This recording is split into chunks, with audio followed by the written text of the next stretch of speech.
What if everything you've ever learned about prosperity was only scratching the surface of a much deeper truth? What if there were a divine principle, encoded in the very fabric of the universe, that the great spiritual masters and the brightest minds in history understood, but that has been systematically hidden from the masses? The mind of God reveals the most powerful secret of creation. You were not only made in the image of God, you were made with the same creative capacity. Your mind is not merely a receiver of experiences.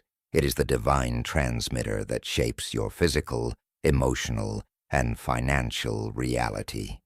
This audiobook will unveil how divine consciousness operates through you, transforming thoughts into matter, intentions into tangible results, and purpose into unlimited prosperity. Through the fusion of ancient wisdom, quantum physics, and cutting-edge neuroscience, you will discover that prosperity is not something you chase. It is something you emanate when your individual consciousness aligns with the universal mind. Prepare to awaken the divine spark within and claim your rightful place as a conscious co-creator of a life of total abundance. The secret has always been within you. Now it's time to activate it. Chapter 1. The Forgotten Divine Code. What if I told you that the greatest secret of prosperity has been hidden in plain sight for thousands of years? Not hidden in some remote monastery or buried beneath ancient ruins, but encoded in the very first words of the most read book in human history. In the beginning, God created the heavens and the earth. But here's what they didn't tell you. The method God used to create everything is the exact same method available to you right now, in this very moment. You see, most people have been taught that creation is God's domain, and yours is simply to receive, to pray, to hope, to wait. They taught you to see yourself as separate from the creative force, as if you were standing outside looking in, knocking on heaven's door, asking for permission to prosper.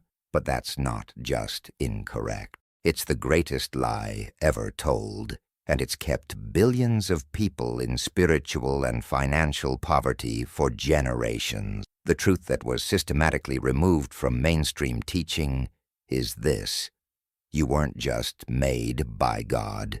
You were made with God's own consciousness. You don't just carry God's image like a photograph carries someone's likeness. You carry God's very essence, the same creative intelligence, the same power that spoke worlds into existence. And when you truly understand this, when you let this truth sink into every cell of your being, everything changes. Your bank account changes. Your relationships change. Your health changes. Your entire reality restructures itself because you finally remembered who you really are. Let me take you back to a moment that changed my understanding of everything. I was sitting in my apartment, staring at another stack of unpaid bills, feeling that familiar weight of financial pressure crushing my chest.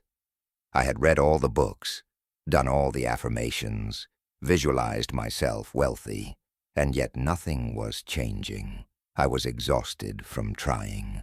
That night, in my desperation, I didn't pray the usual prayer. Instead, I asked a different question. If I'm really made in your image, why don't I have your power? What happened next wasn't a voice from the sky or a burning bush. It was a sudden crystal-clear knowing that flooded my consciousness. The answer was simple and devastating. I did have the power. I had always had it. But I had been using it unconsciously, creating by default instead of by design. I had been thinking lack, feeling scarcity, speaking limitation, and then wondering why my life reflected exactly that. I wasn't blocked from God's abundance. I was God's abundance, expressing itself through a filter of false beliefs. That realization was just the beginning. As I started researching the original texts, the ancient wisdom teachings, and even quantum physics, I discovered something extraordinary. Every major spiritual tradition, every enlightened master, every mystical text points to the same truth. Consciousness creates reality, not just influences it, not just attracts it, creates it. And the highest form of consciousness available in the universe is what we call God, Source, universal intelligence. And that consciousness isn't somewhere up in the clouds. It's the very awareness reading these words right now. The ancient Hermetic texts stated it clearly. As above, so below. As within, so without. The Gospel of Thomas, removed from the Bible, quotes Jesus saying, "The kingdom of heaven is inside you and outside you." The Upanishads proclaimed, "Tattvam asi," which means, "Thou art that." Different cultures, different times, same message. You are not separate from the creative force. You are the creative force, experiencing itself from a unique perspective. But here's where it gets really interesting. Modern science, particularly quantum physics, has accidentally proven what the mystics have been saying all along. When scientists started looking at the smallest particles of matter, they discovered something shocking. These particles don't have a definite position until they're observed. The act of observation literally collapses the wave of infinite possibilities into one specific reality. The observer and the observed are entangled. Consciousness isn't just watching reality unfold. Consciousness is participating in the very creation of reality. Dr. Joe Dispenza has spent years studying this intersection of spirituality and science, showing how your thoughts literally change the neural pathways in your brain, which changes the signals your brain sends to your body, which changes the electromagnetic field you emit, which changes how you interact with the quantum field of infinite possibility. You're not a victim of circumstance. You're a creator of circumstance. Every single thought you think is a command to the universe. Now I know what you might be thinking. If I have this divine creative power, why isn't my life already amazing? Why am I struggling? This is the question that stops most people from ever accessing their true power. They look at their current circumstances as proof that they don't have creative ability, not realizing that their current circumstances are actually proof that they do have creative ability. They just haven't been conscious of how they've been using it. Your subconscious mind is running programs 24 hours a day, 7 days a week. Neuroscientists estimate that 95% of your thoughts, emotions, and behaviors are driven by subconscious programming. These programs were installed in your childhood, absorbed from your parents, your teachers, your environment, your culture. If your parents struggled with money, you downloaded their program about money. If your religious upbringing taught you that spiritual people should be poor, you installed that virus into your operating system. And here's the critical part. Your subconscious doesn't judge whether these programs are true or beneficial. It simply runs them, faithfully creating experiences that match the programming. So you might consciously want wealth, success, and abundance. But if your subconscious is running programs of unworthiness, scarcity, and limitation, guess which one wins? Every single time, the subconscious wins. It's like trying to drive forward with the parking brake on and wondering why you're not moving. The brake isn't the problem. You are pressing the accelerator and the brake simultaneously, and then blaming God for not helping you move forward. This is why Jesus said, "Therefore I tell you, whatever you ask for in prayer, believe that you have received it, and it will be yours." Notice the tense. Not will receive, not hope to receive.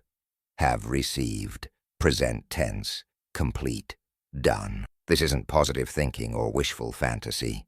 This is quantum mechanics dressed in spiritual language. When you believe something so completely that your entire being vibrates with the frequency of it already being true, you collapse the quantum wave function.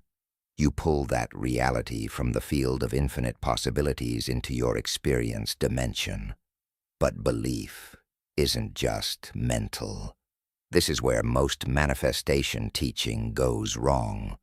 They tell you to think positive thoughts and visualize what you want, and when it doesn't work, they tell you that you didn't believe hard enough. That's not how it works.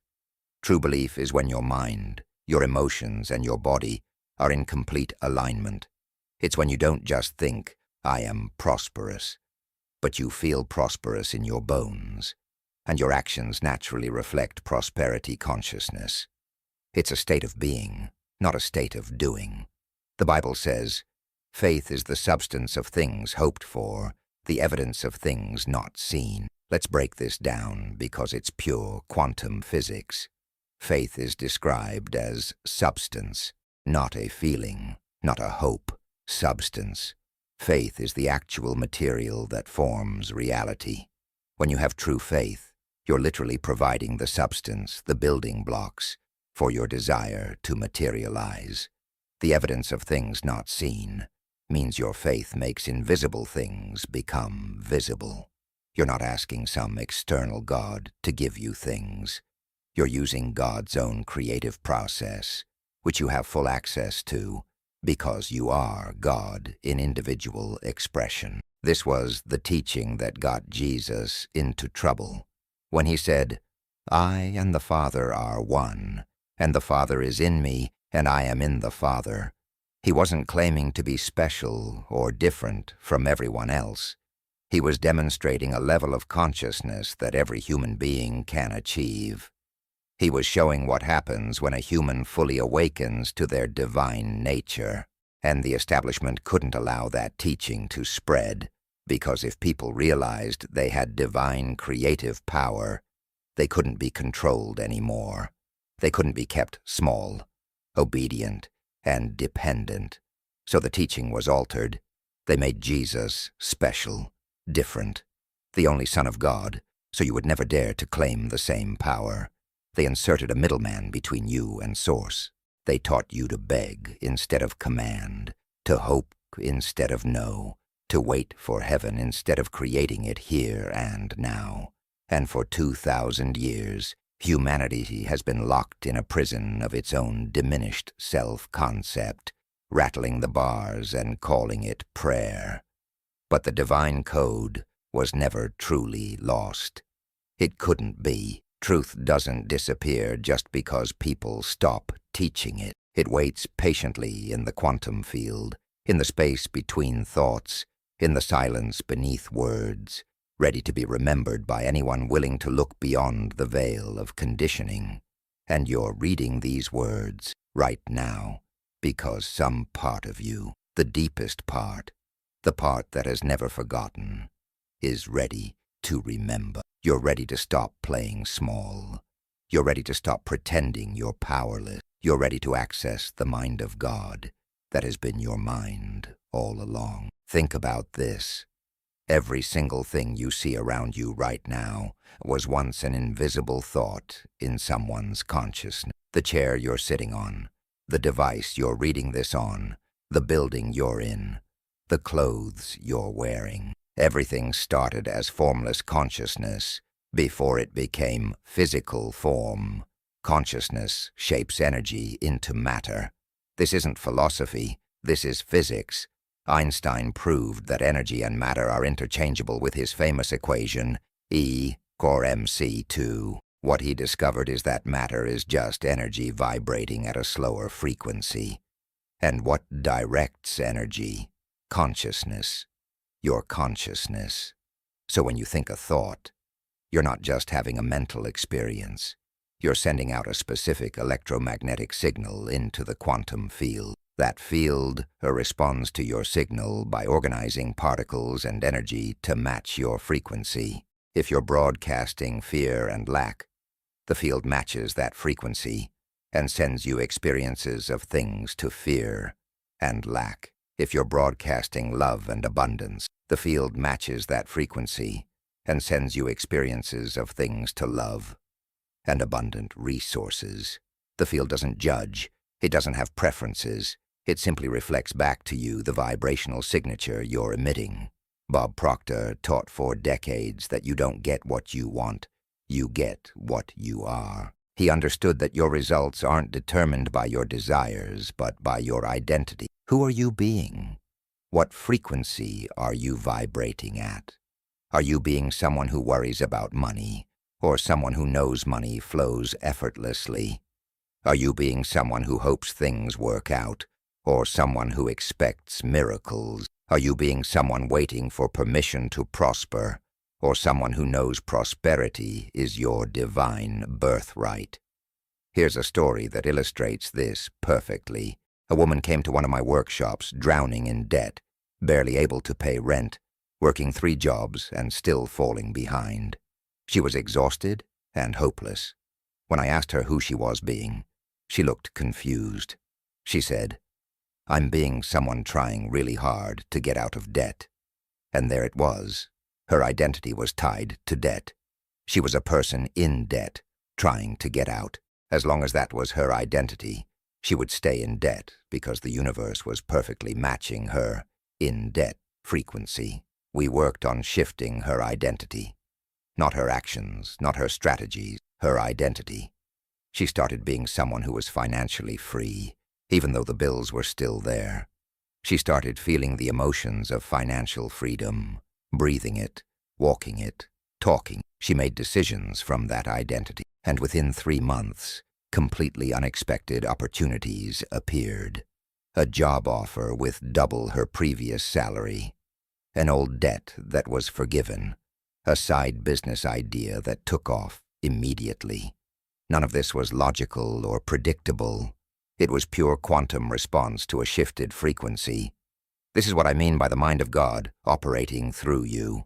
When you align your personal consciousness with universal consciousness, when you stop thinking small human thoughts and start thinking from infinite divine perspective, the entire universe reorganizes itself to match your new vibration.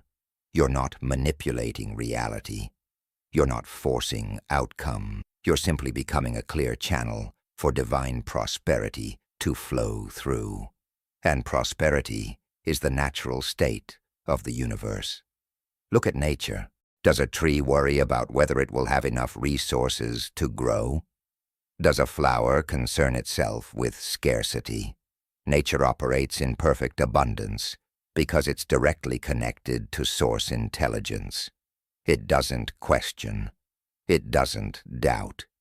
It simply receives the infinite supply and expresses it. You are nature, too. You're not separate from the creative intelligence that grows forests and spins galaxies. You've just been conditioned to believe you are. And that belief, that sense of separation, is the only thing blocking the natural flow of abundance into your life. The forgotten divine code is this: you are not a human being trying to have a spiritual experience. You are God having a human experience. You are infinite consciousness that has temporarily forgotten its infinity so it can experience the joy of remembering. And prosperity, in all its forms, health, wealth, love, purpose, is simply what naturally flows when you remove the blocks to remembering who you really are. You don't need to become worthy of prosperity. You already are worthy because worthiness is your essence. You don't need to earn God's love or approval. You are God's love in individual form. As you let this truth settle into your being, you might notice resistance. Your ego, your conditioned mind, might be screaming that this is arrogance or blasphemy. Good. That resistance is the old programming being threatened by the truth. Don't fight it. Just observe it. Notice how much energy you've invested in believing you're small, limited, and powerless. Notice how that belief has served you, how it's kept you safe from taking risks, safe from disappointing others, safe from your own magnificent potential. And then, make a choice. You can continue living from the old code, the code of separation and limitation, and you'll continue getting the same results you've always gotten. Or you can activate the divine code within you, the code that knows you are a creator, a manifester, a divine being having a temporary human adventure. And when you activate that code, when you flip that switch in your consciousness, everything becomes possible. Not someday, not after you've done enough affirmations or meditation. Right now, this moment. Because the power isn't coming to you from somewhere else. It's already here. It's you. It's always been you. You've just been looking everywhere except within. And the greatest journey you'll ever take is the journey from your head to your heart, where the mind of God has been waiting patiently for you to come home. This is just the beginning. In the chapters ahead, we're going to go deeper into the mechanics of this divine creative process. We're going to explore exactly how to reprogram your subconscious, how to shift your frequency, how to operate from God consciousness instead of ego consciousness. But for now, just sit with this truth. You are not broken. You are not lacking. You are not separate from the abundance you seek. You are the abundance itself, remembering how to express through human form. The divine code isn't something you need to find or learn. It's something you need to remember, and you've just taken the first step in that remembering. Welcome home. Chapter 2. Beyond the image, the creative essence. When you look in a mirror, you see an image, a reflection, a visual representation of your physical form. But you understand intuitively that the image in the mirror isn't you. It's a representation, a copy, a likeness. Now, what if I told you that most people have completely misunderstood what it means to be made in God's image and likeness? They've been staring at the mirror, focusing on the wrong thing entirely, and missing the most transformative truth ever revealed to humanity. For centuries, theologians and religious teachers have debated what image and likeness mean. Some said it was about physical appearance, imagining God as an old man with a beard sitting on a throne. Others said it was about having a soul or moral capacity, but they all missed the most obvious and powerful interpretation.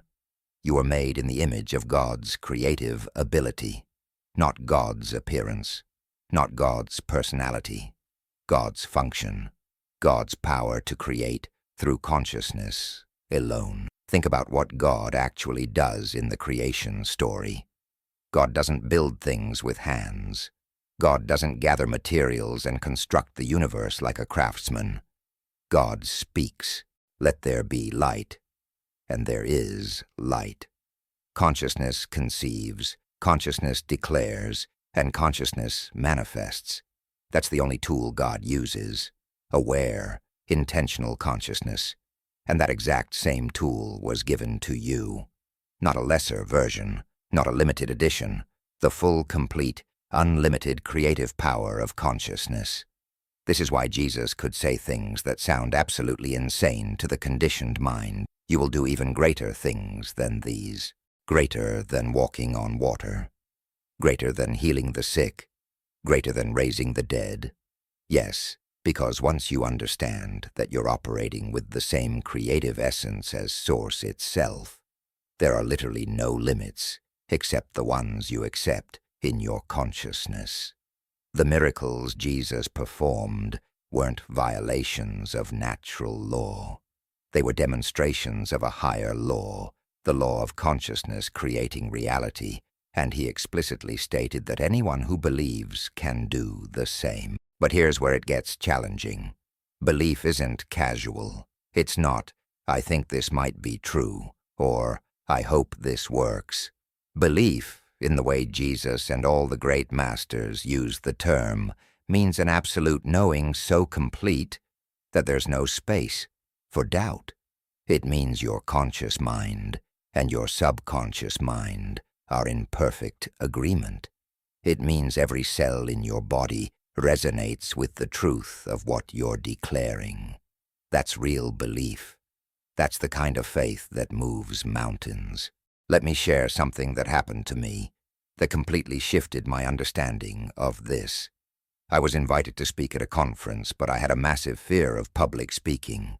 My stomach would knot up, my hands would shake, my mind would go blank. I had been working with affirmations, trying to convince myself I was confident, but nothing was changing. Then one night, in meditation, I had a profound realization. I was trying to change my behavior, but I hadn't changed my identity. I was still identifying as someone with a fear of public speaking who was trying to overcome it. The fear was part of my self-concept.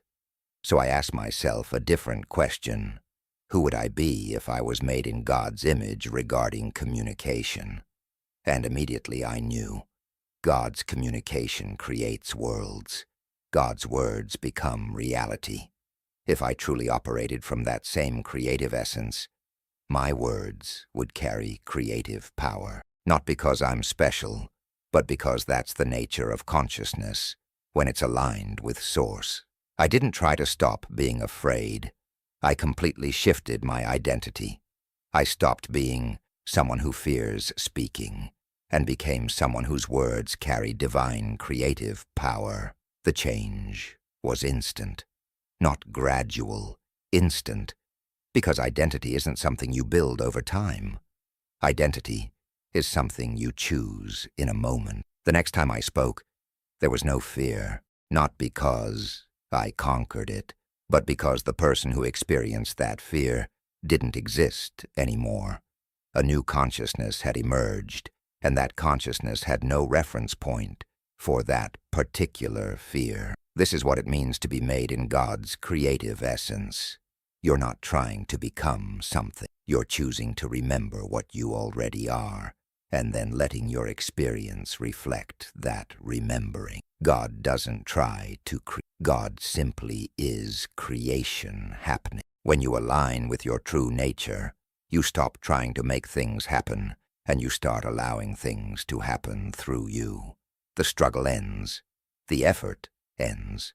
What remains is pure, effortless flow. Now, neuroscience has given us incredible insights into how this actually works in your brain and body. Your brain doesn't know the difference between something you're vividly imagining and something you're actually experiencing. When you imagine an experience with enough sensory detail and emotional intensity, your brain fires the same neural networks it would fire if the experience was physically happening. This means you can literally install new neural pathways, new automatic responses, new ways of being, simply through focused consciousness. Dr. Joe Dispenza has documented case after case of people healing incurable diseases, transforming their financial situations, and completely restructuring their lives by changing their state of consciousness. He's measured the brain waves, tracked the chemical changes, documented the electromagnetic shifts. What he's proven scientifically is what the mystics have taught for millennia. Consciousness is primary. Physical reality is secondary. Change consciousness, and physical reality has no choice but to follow. But here's the key that most people miss. You can't change consciousness through force or willpower. You change consciousness through surrender and alignment. You stop trying to control outcomes and start embodying the frequency of what you desire. You stop efforting and start allowing. This is the divine paradox that confuses the rational mind but makes perfect sense to the awakened heart. Imagine a radio. The radio doesn't create the music. The music already exists as electromagnetic waves moving through space. The radio's job is simply to tune to the right frequency and allow the music to come through. You are that radio. Prosperity already exists. Love already exists. Health already exists. Opportunity already exists. All of it is already here, right now, in the quantum field of infinite possibilities. Your job isn't to create it. Your job is to tune your consciousness to the frequency of what you desire. and allow it to flow through you into physical manifestation.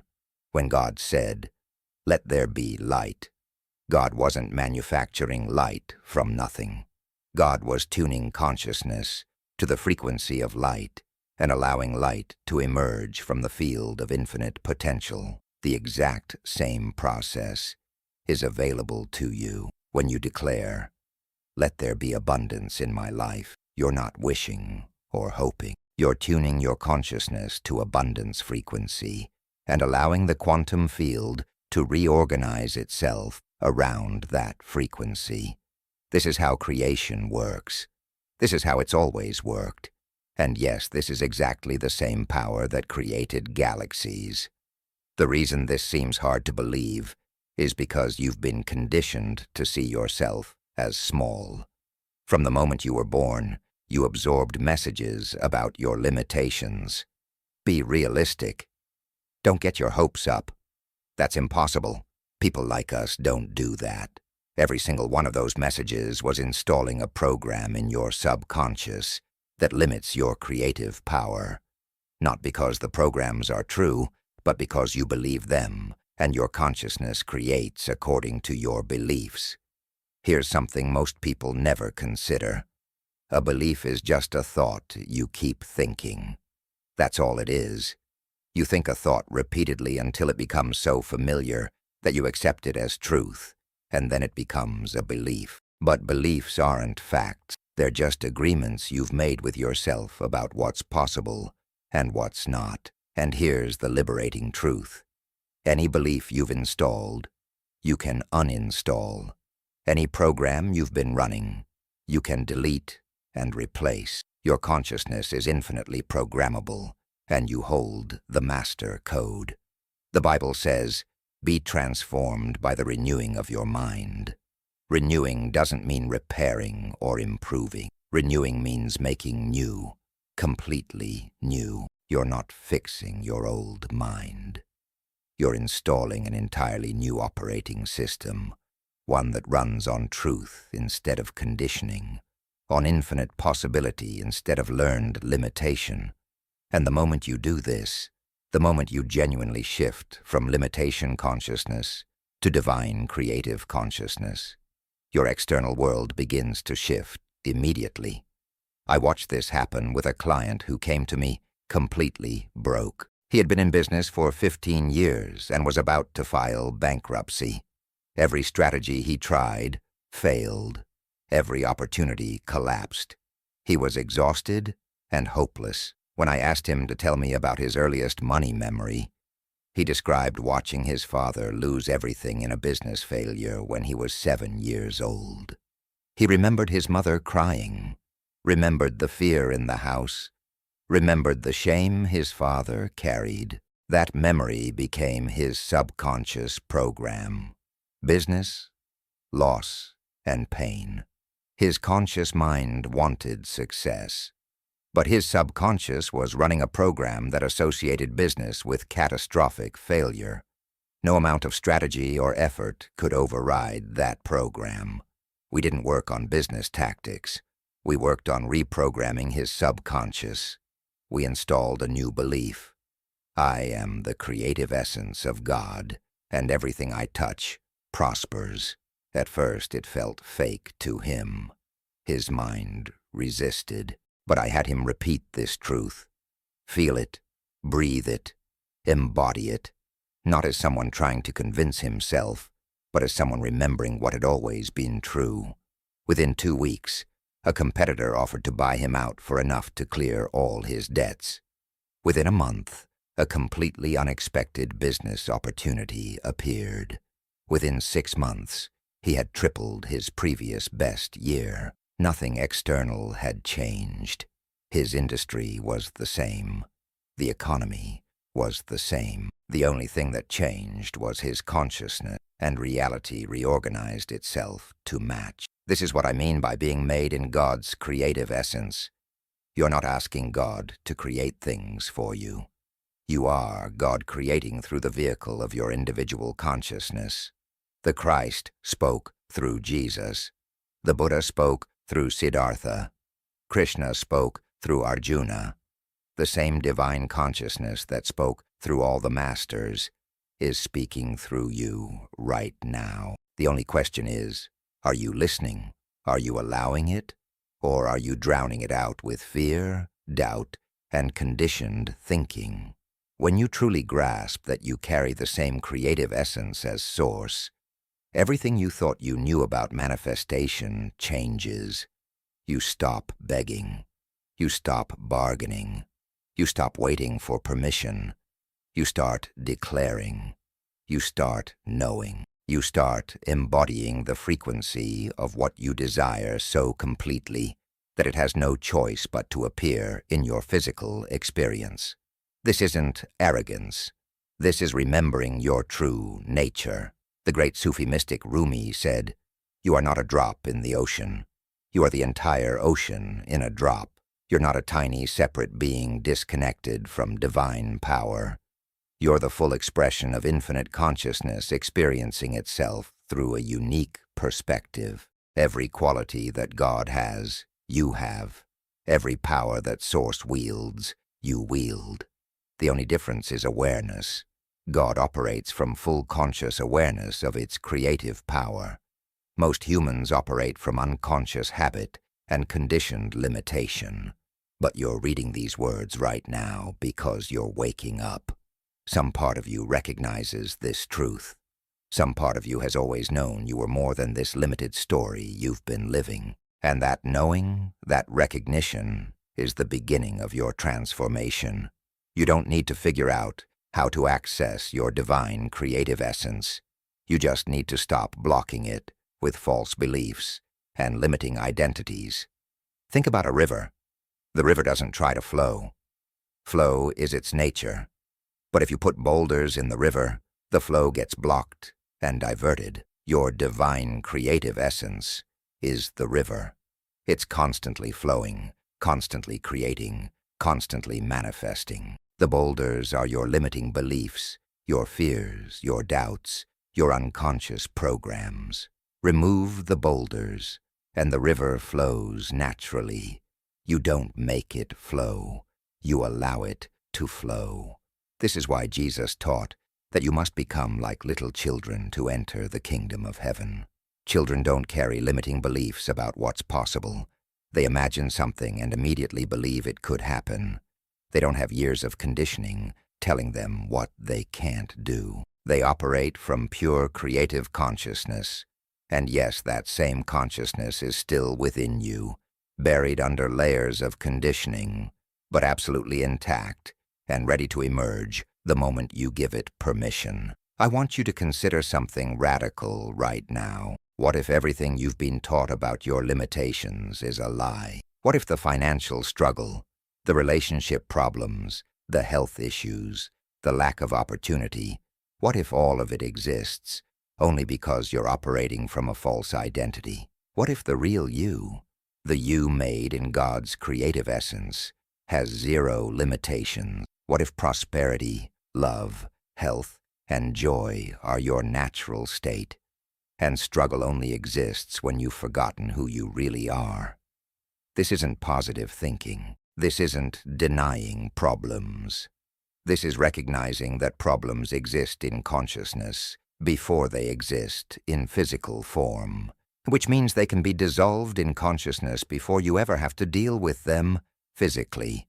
When you operate from divine creative consciousness, you start addressing challenges at the level of cause, not effect. You stop trying to rearrange physical circumstances and start shifting the consciousness that created those circumstances. Bob Proctor used to tell a story about a thermostat and a thermometer. A thermometer reacts to the temperature. It goes up and down based on external conditions. A thermostat sets the temperature. It determines what the environment will be. Most people live as thermometers, reacting to circumstances, feeling victimized by conditions, waiting for things to change so they can feel better. But when you understand you're made in God's creative essence, you become a thermostat. You set the frequency. You determine the reality. The environment has no choice but to match your setting. This is the power that's been dormant within you. This is the truth that was hidden from you. Not hidden by some conspiracy, but hidden by your own acceptance of a limited identity.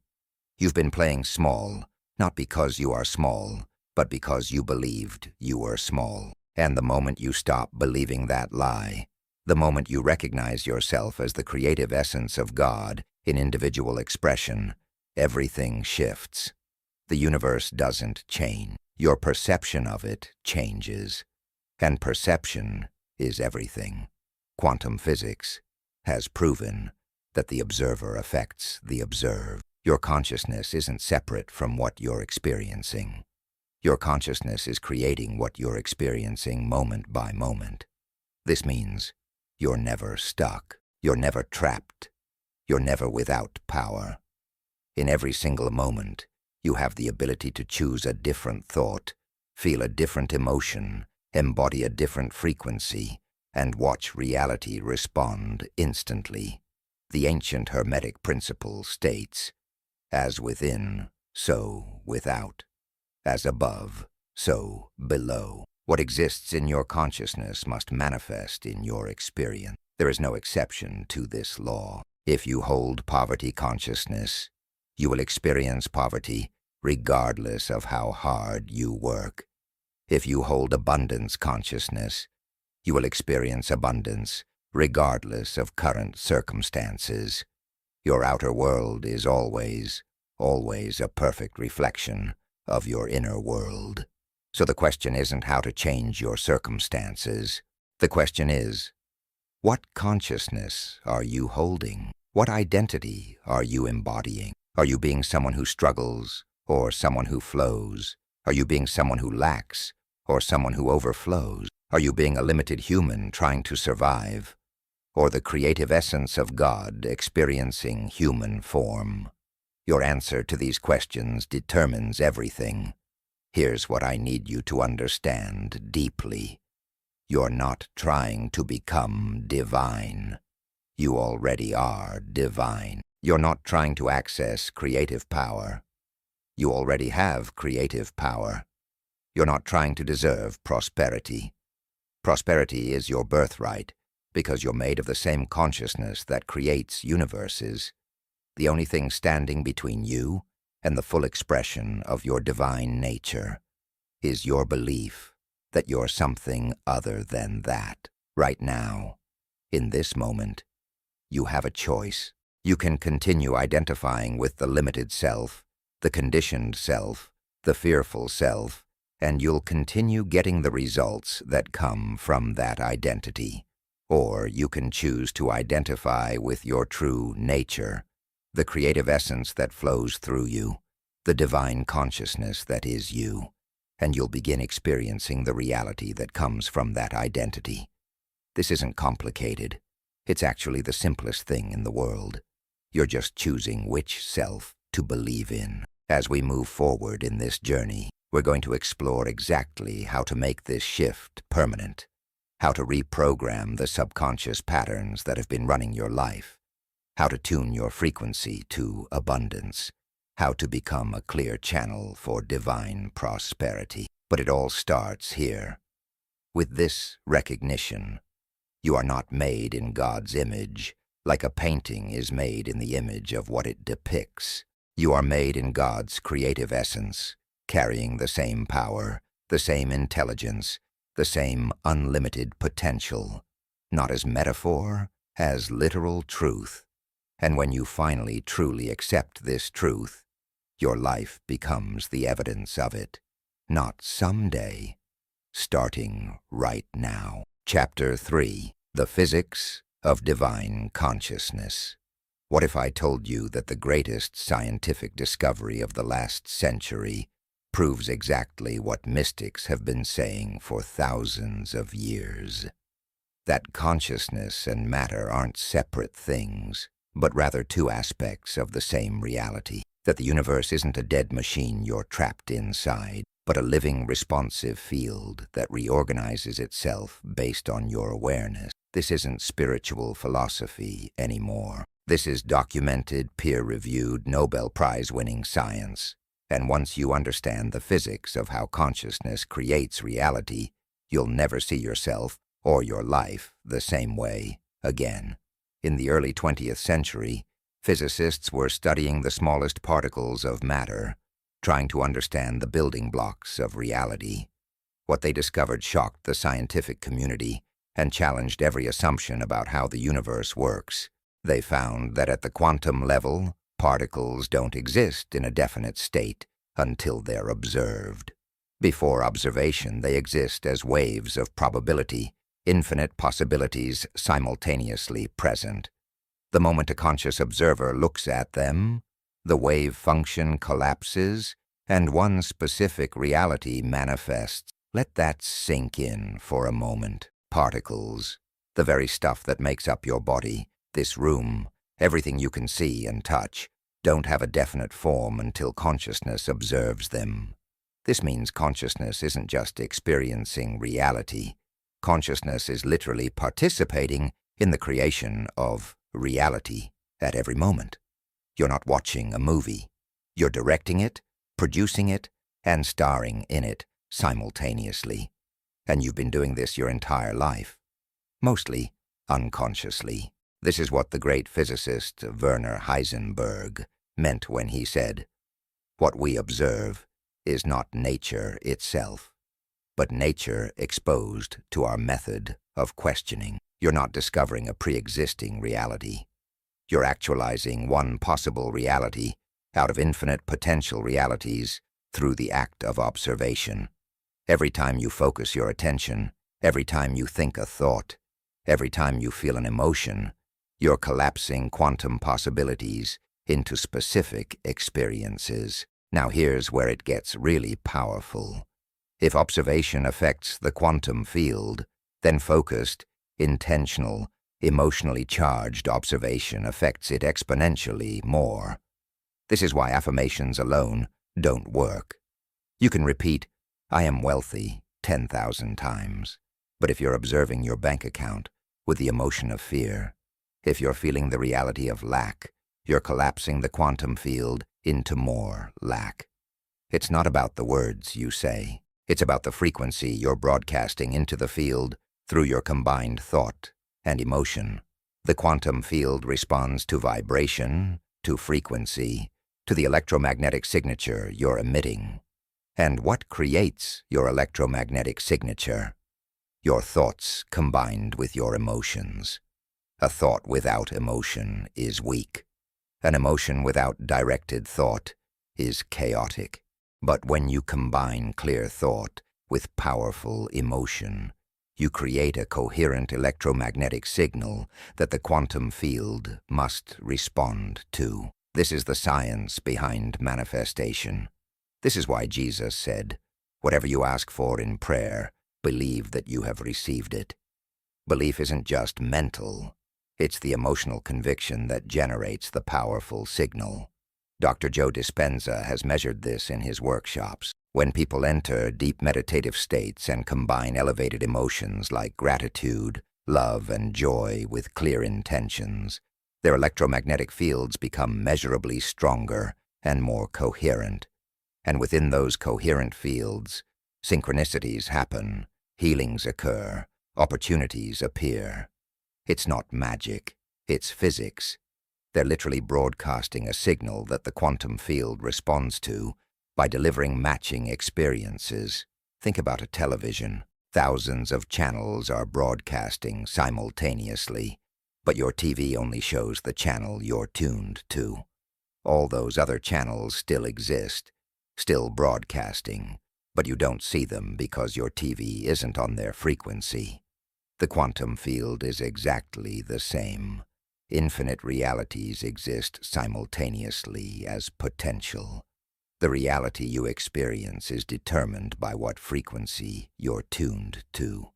Change your frequency, and you change your channel. Change your channel, and you change your experience.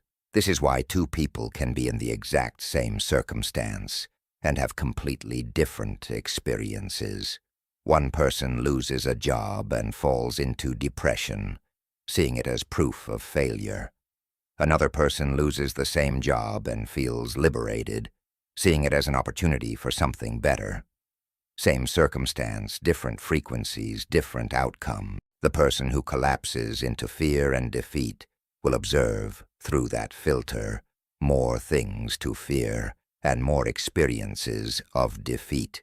The person who elevates into possibility and trust will observe, through that filter, opportunities and support. The universe isn't happening to you. It's happening through you. You're not a passive recipient of random events. You're an active participant in a responsive, intelligent field that mirrors back to you exactly what you're broadcasting into it. This is what the ancient texts meant by you reap what you sow. You're sowing with consciousness, and you're reaping experiences that match, not as punishment or reward, but as simple cause and effect. Now I need to address something that confuses a lot of people. They hear about quantum physics and manifestation, and they think, great, I'll just think positive thoughts and everything will magically appear.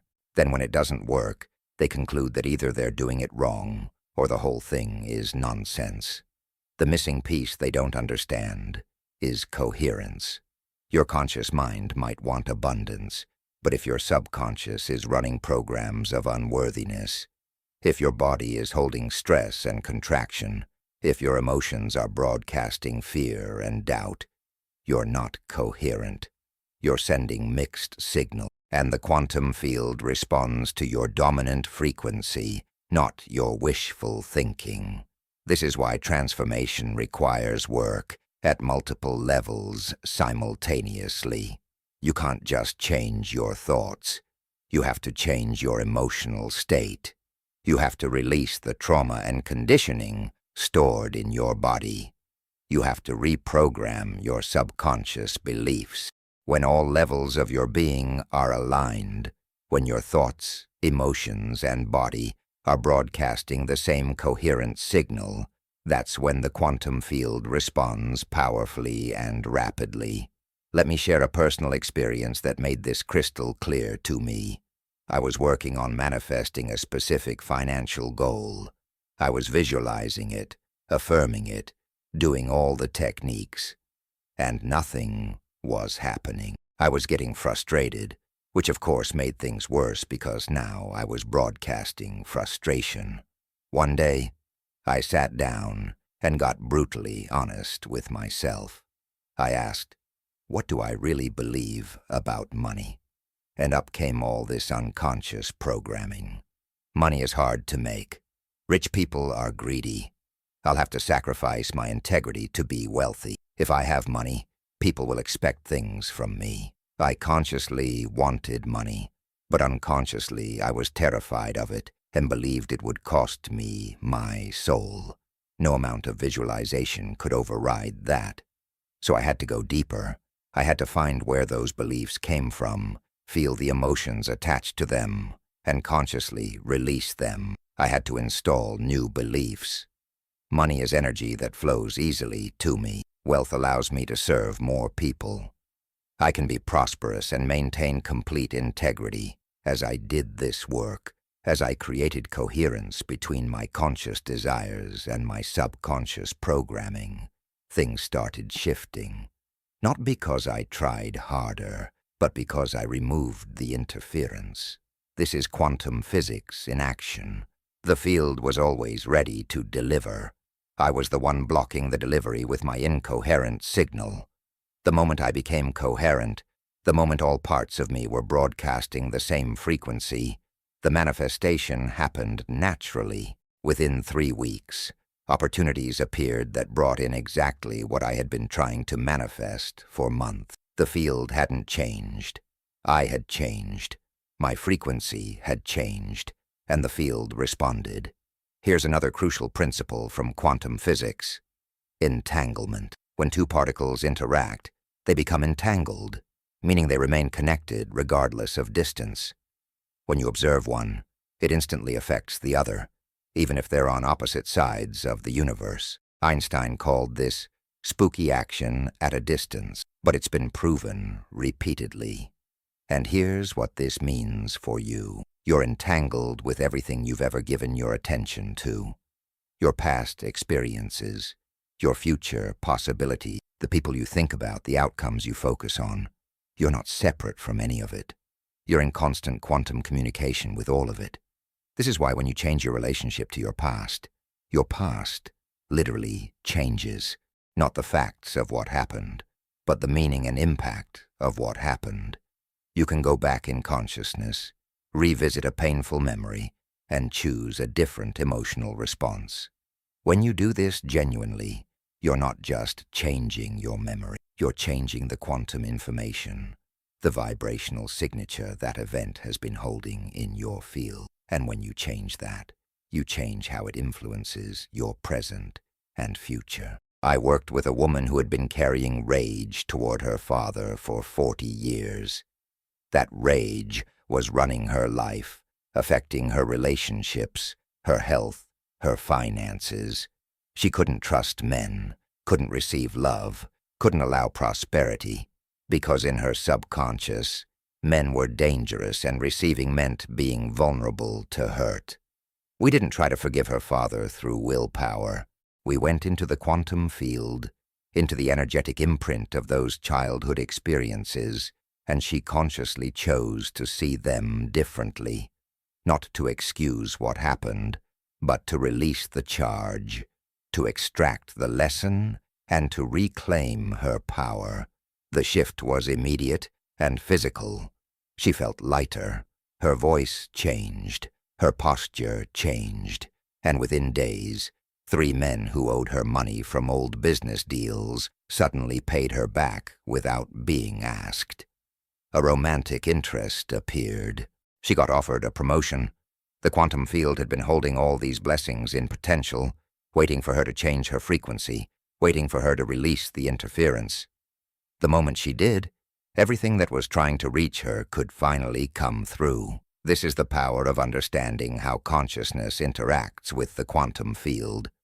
You're not trying to force reality to bend to your will. You're aligning your frequency with the reality you desire, and then allowing the field to deliver it. You're removing the blocks, the resistance, the incoherent signals, and letting the natural flow of abundance reach you. Now let's talk about the role of emotion in all of this, because emotion is the secret that most manifestation teaching completely misses. Your thoughts direct where your energy goes, but your emotions determine the power and frequency of that energy. Think of thought as the address and emotion as the rocket fuel. You need both. A thought without emotion is like an address written on a piece of paper with no stamp, no envelope, no delivery method. It's not going anywhere. But when you infuse your thoughts with powerful, elevated emotions, you create a signal that the quantum field cannot ignore. The emotions that create the strongest manifestation power are what Dispenza calls elevated emotions: gratitude, love, joy, awe, inspiration. These emotions carry high frequencies. They're coherent. They're expansive. When you feel genuine gratitude, your heart generates a coherent electromagnetic field that can be measured several feet away from your body. You're literally broadcasting a powerful signal into the quantum field. And what does the field do? It searches for vibrational matches and delivers more things to feel grateful for. This is why gratitude practices work, not because you're being spiritually correct or earning God's favor, but because you're tuning your frequency to abundance. When you feel grateful, you're acknowledging what you have, which broadcasts the frequency of having. The field responds by giving you more to have. When you feel lack, you're acknowledging what you don't have, which broadcasts the frequency of not having. The field responds by giving you more to not have. It's simple physics, but here's the key. The gratitude has to be genuine. You can't fake it.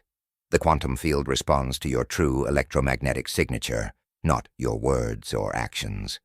If you're going through the motions of gratitude while feeling empty inside, The field reads the emptiness, not the practice.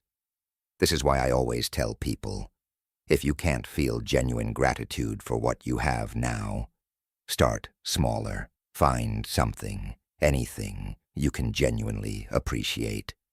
The sensation of breathing, the softness of your pillow, the fact that you're alive. Start there and build. As you practice tuning into elevated emotions, something remarkable happens. You start to realize that you don't need circumstances to change before you can feel good. You can feel good now, regardless of circumstances. And this is the quantum leap that changes everything.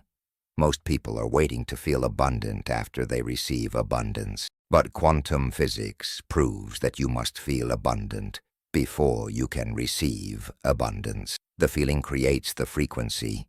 The frequency attracts the match. The match manifests the experience. This is what Jesus meant by "therefore I tell you." Whatever you ask for in prayer, believe that you have received it, and it will be yours. Notice the order. Believe you have received it first. Feel the emotion of already having it. Broadcast that frequency. Then it manifests physically, not the other way around. You're not faking it until you make it. You're tuning your frequency to the reality you desire so that reality can find you in the quantum field. The double-slit experiment proved something even more profound. When scientists shot electrons through two slits, the electrons behaved like waves, creating an interference pattern on the detector screen. But when they placed an observer to watch which slit each electron went through, the electrons suddenly behaved like particles and the interference pattern disappeared. The act of measurement, of conscious observation, literally changed how the electrons behave. Consciousness didn't just observe reality. Consciousness changed reality through observation. You are that conscious observer.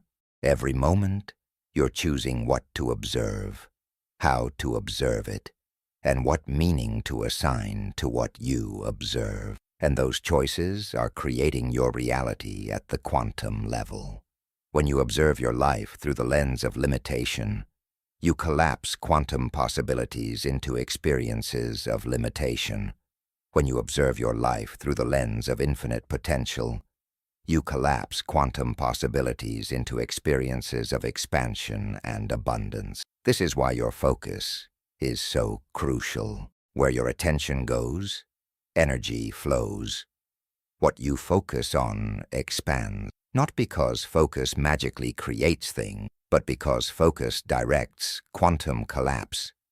You're literally selecting which of the infinite possible realities will become your experienced reality through the choices you make about where to place your attention and what emotional frequency to hold while observing. I want you to imagine the quantum field as an infinite ocean of pure potential. Every possible version of your life exists in that ocean right now as a probability wave.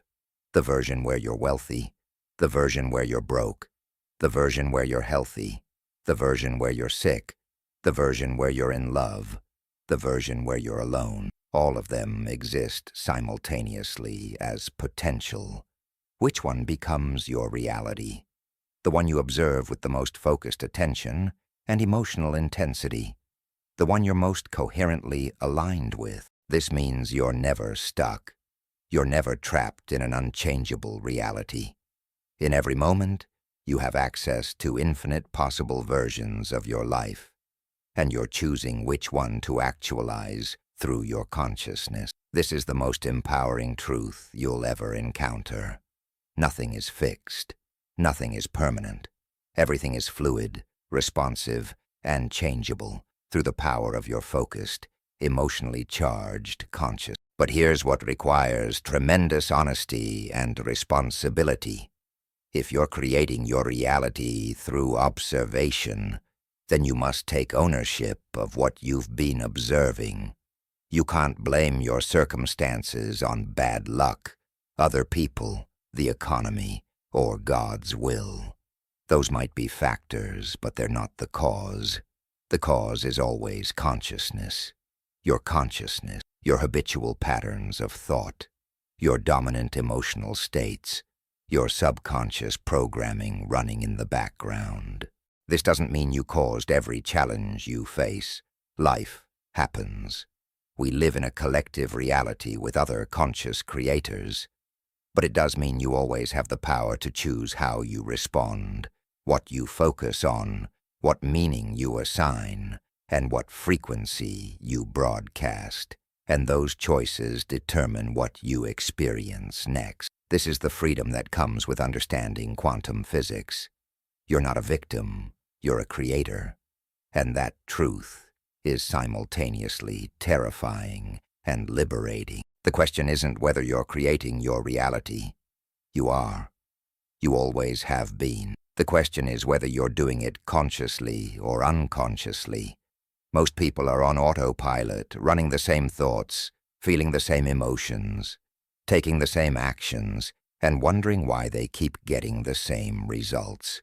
They're collapsing the quantum field into the same reality over and over because they're broadcasting the same frequency over and over. To create a new reality, you must become a new person, not superficially, fundamentally, at the level of consciousness.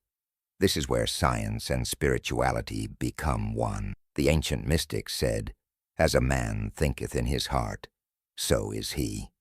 Quantum physics says, "The observer affects the observed." Both are pointing to the same truth.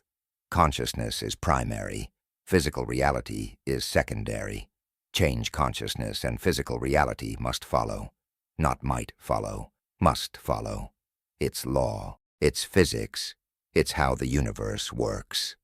As we move forward, we're going to explore exactly how to harness this quantum power consciously and deliberately, how to program your subconscious so it's broadcasting the frequency you consciously desire, how to generate and maintain elevated emotions even when circumstances challenge you, how to become so coherent in your signal that the quantum field has no choice but to deliver your desires rapidly and powerfully. But it all begins here. With this understanding, you are not separate from the quantum field. You are an integral part of it.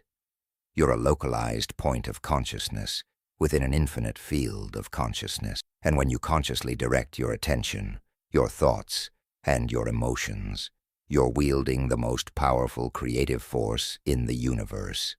The same force that creates stars, the same force that grows forests, the same force that beats your heart.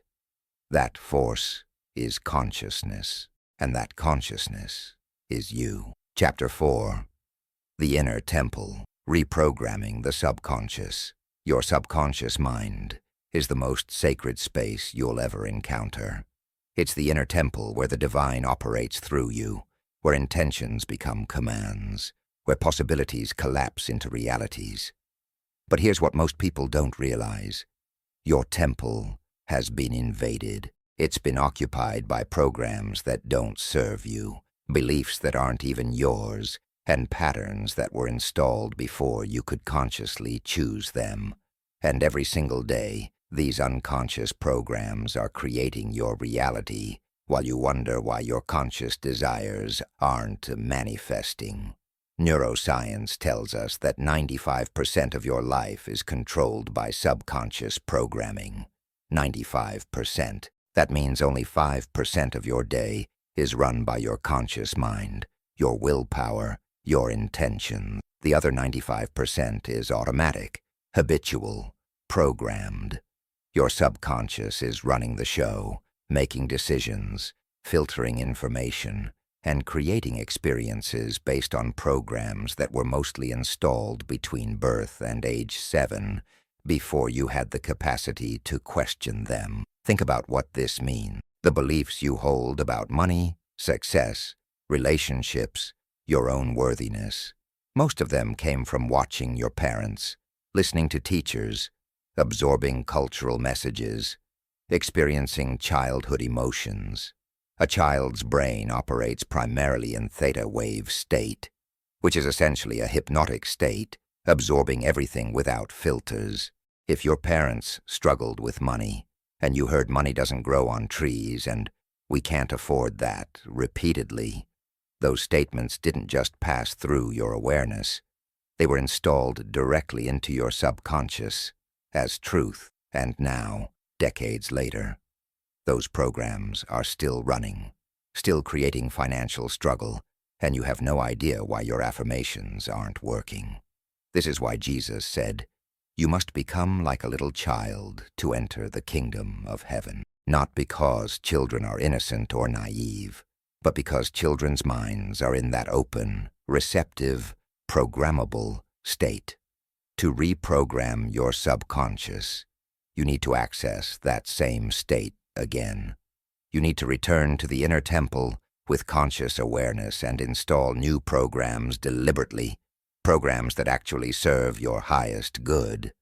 Let me tell you about a client who came to me completely mystified by her life. She was brilliant, educated, hard-working, doing everything right according to every success book she'd read.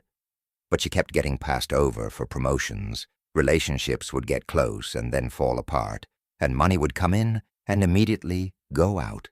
She was exhausted from trying, and nothing was changing. When we began exploring her subconscious programming, a memory surfaced that she had completely forgotten. When she was 6 years old, her older sister was the star of the family, getting straight A's, winning awards, receiving all the praise. One day, after her sister won another award, she heard her mother say to a neighbor, "I don't know what I'll do with my youngest. She's not exceptional like her sister. She's just average." That little girl decided, in that moment, at the subconscious level where decisions become identity, that being exceptional was dangerous. Being exceptional meant being compared unfavorably. Being exceptional meant disappointing people. So her subconscious installed a program: stay average, stay safe, don't shine too brightly.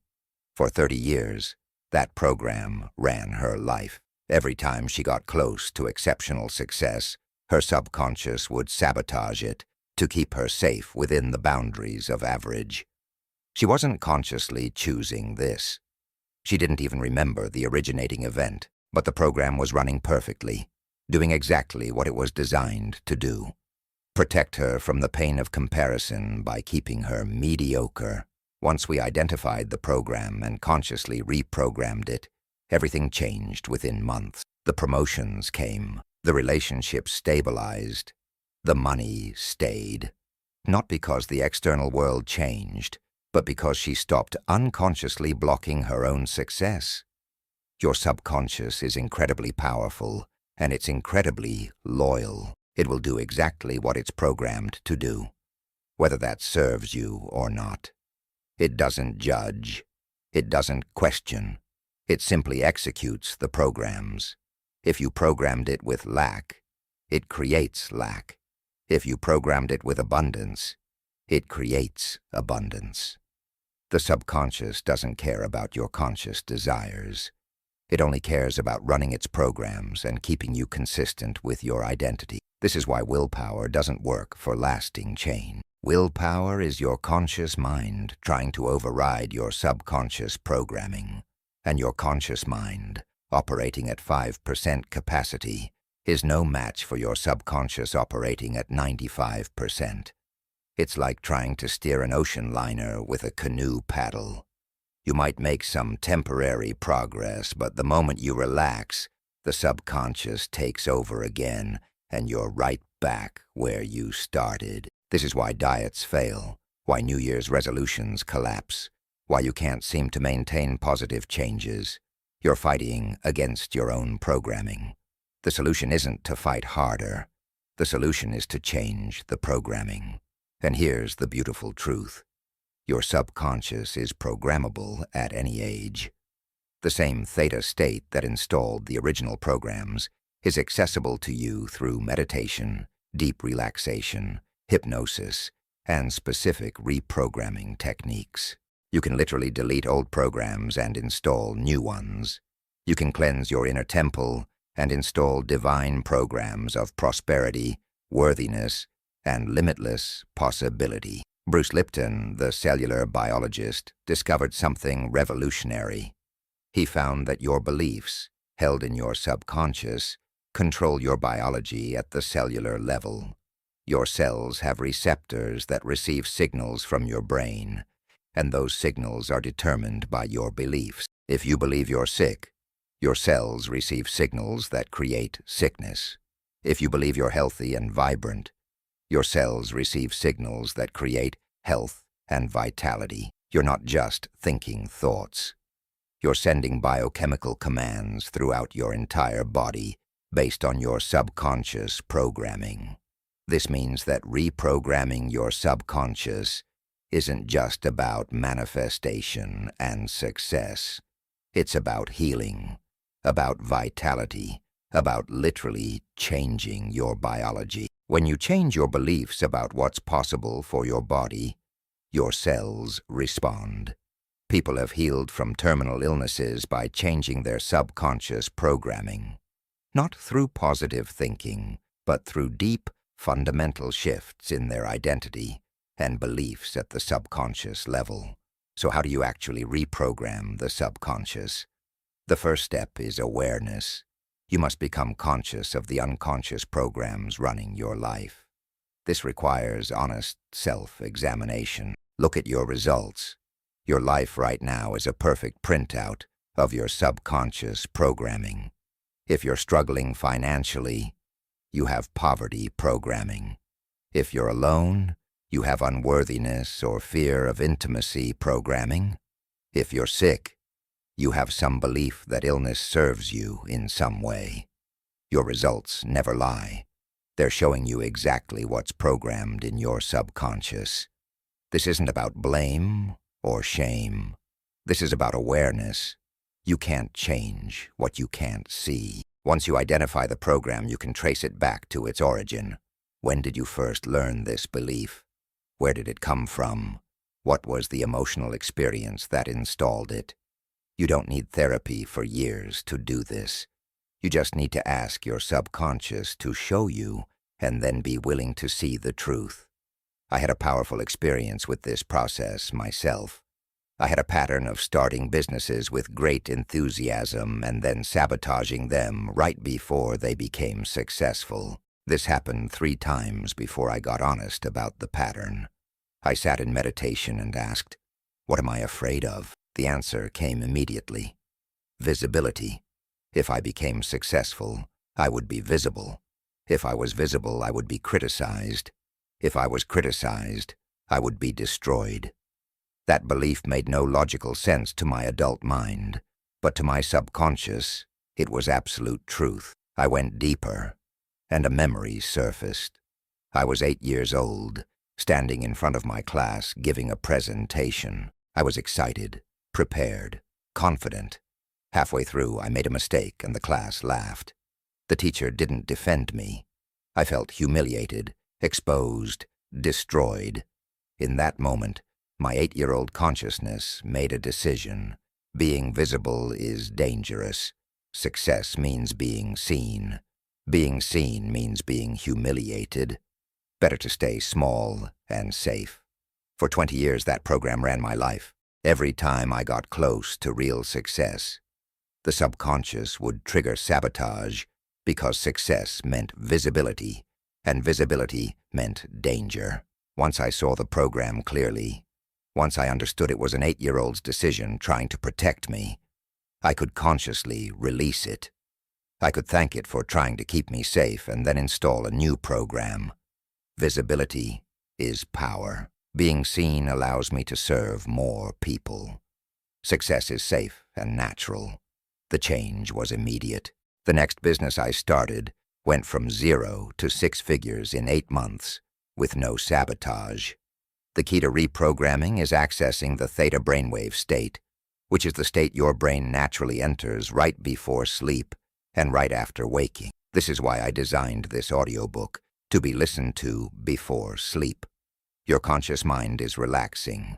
Your analytical filters are dropping away, and your subconscious becomes receptive to new programming. As you listen to these words in that relaxed state, they bypass your critical mind and install directly into your subconscious as new truth. But you can also reprogram deliberately through meditation and visualization.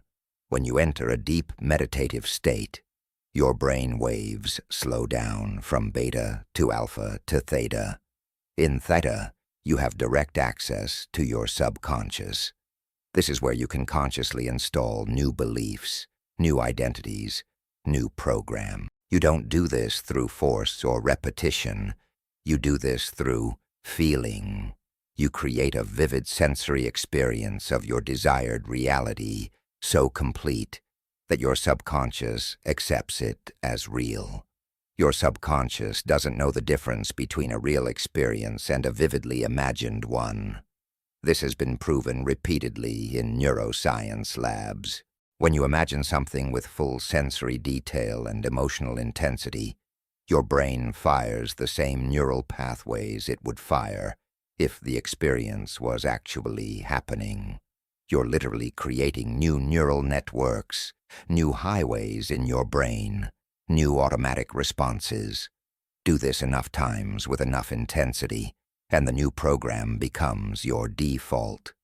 This is why visualization works when it's done correctly, not the surface-level imagine yourself with money visualization, but deep, embodied, emotionally rich visualization where you're not just seeing the outcome, but feeling it, hearing it, tasting it, living it, with every sense activated. When you do this in theta state, you're installing the program. When you do it with repetition, you're strengthening the neural pathway until it becomes automatic. There's another powerful technique that works directly with the subconscious. Affirmations in theta state. Most people do affirmations wrong. They stand in front of a mirror in full beta brainwave state, analytical mind active, and repeat words they don't believe. The conscious mind hears the words and immediately argues, "I am wealthy," triggers the response, "No, you're not. Look at your bank account." The affirmation not only doesn't work, it reinforces the opposite belief by highlighting the contrast. But when you do affirmations in theta state, right before sleep, or right after waking, or during deep meditation, the critical mind is offline. The words go directly into the subconscious without resistance. You're not trying to convince yourself. You're simply installing the new program, and you couple the words with feeling. "I am wealthy" isn't just a statement. It's a felt experience of wealth, a vibration of abundance, an emotional frequency that your entire being resonates with. Here's something powerful I learned from Dr. Joe Dispenza's work. You must combine clear intention with elevated emotion. Intention tells the quantum field what you want. Emotion tells the quantum field you've already received it. When you marry these two, you create a coherent signal that the universe must respond to. This is reprogramming at the highest level. You're not just changing beliefs in your mind. You're changing the electromagnetic signature you're broadcasting into the quantum field. The inner temple, your subconscious, is where this marriage happens. This is where intention meets emotion, where thought becomes feeling, where imagination becomes experience. And when you consciously use this sacred space to program yourself for prosperity, health, love, and success, you're wielding the same creative power that God uses to create universes. You're operating from the divine programming, not the human conditioning. Let me share a specific technique that has transformed thousands of lives. Every night before sleep, as you're lying in bed and starting to drift, bring to mind a specific scene that implies your desire is already fulfilled. Not the desire itself, but the scene that would happen after your desire manifested. If you want financial abundance, don't visualize money. Visualize yourself having a conversation with your accountant, about where to invest your overflow. Feel the satisfaction, hear the words, see the smile on the accountant's face. Make it real. Do this every night with the same scene. Don't change it. Repetition is key because you're creating a neural pathway. The first few nights it will feel like imagination, but keep going. After a week or two, something shifts. The scene starts to feel more real than your current circumstances. Your subconscious begins to accept it as truth. And once your subconscious accepts something as true, it must create experiences that match that truth. It has no choice. That's its function. A woman in one of my programs did this with meeting her life partner. Every night, she imagined sitting at her kitchen table with her husband, drinking coffee, planning their week together. She felt the warmth of the cup, heard his laugh, saw the morning light coming through the window. She did this for 42 days. On day 43, she met a man at a coffee shop. 6 months later, she was sitting at her kitchen table with him, planning their wedding, and she realized it was the exact scene she had been programming every night. The inner temple had materialized the outer experience. This isn't coincidence. This is how consciousness works. This is how the subconscious creates reality. You give it the program through repetition and emotion, and it executes the program through attraction, synchronicity, and manifestation. It doesn't need to know how. It just knows to align your outer world with your inner programming. But here's what you must understand. The old programs don't just disappear because you want them to. They have momentum. They have neural pathways that have been strengthened over years or decades. Changing them requires consistency, patience, and faith. You're literally rewiring your brain, building new neural networks, while old ones atrophy from lack of use. This is physical, biological change happening in your brain structure. It takes time. The mistake most people make is they try a technique for a few days, don't see immediate results, and quit. They go back to their old programs and wonder why nothing changes. You wouldn't go to the gym once and expect to be fit. You wouldn't plant a seed and dig it up the next day to see if it's growing. Reprogramming works the same way. You plant the new program through consistent practice. You water it with emotion and repetition, and you trust that beneath the surface, invisible to you, the change is happening. Neville Goddard taught that persistence in assumption creates reality. Assume the feeling of your wish fulfilled. Persist in that assumption regardless of what your senses tell you, and your outer world will eventually conform to your inner assumption. This is reprogramming at the master level. You're not waiting for circumstances to change so you can feel different. You're feeling different now. Maintaining that feeling regardless of circumstances and watching circumstances change to match your new inner state. Your inner temple is your power center. It's where God, consciousness, and human experience meet. It's where the infinite becomes specific, where the formless takes form, where possibility becomes reality. When you consciously tend to this sacred space, when you deliberately program it with divine truth instead of human limitation, you become unstoppable. Not because you're forcing outcomes, but because you've aligned your subconscious with your divine nature, and that alignment creates a coherent signal that the universe must respond to. As you continue listening to this audiobook, especially in that drowsy state before sleep, know that your subconscious is being reprogrammed. The words you're hearing aren't just information, they're installation codes. They're new programs replacing old ones. You don't need to try hard or analyze. You just need to listen, feel, and allow. Your inner temple is being cleansed of old programming and filled with divine knowing. You are wealthy. You are worthy. You are powerful. You are a creator. And your subconscious is now accepting these truths, creating the neural pathways that will make these truths your automatic, effortless reality. The temple is being restored. Welcome home. Chapter 5. The Secret Language of Abundance. Here's a truth that will fundamentally shift how you approach manifestation. The universe doesn't speak English. It doesn't speak Portuguese, Mandarin, or any human language. The universe speaks vibration. It speaks frequency. It speaks the language of energy.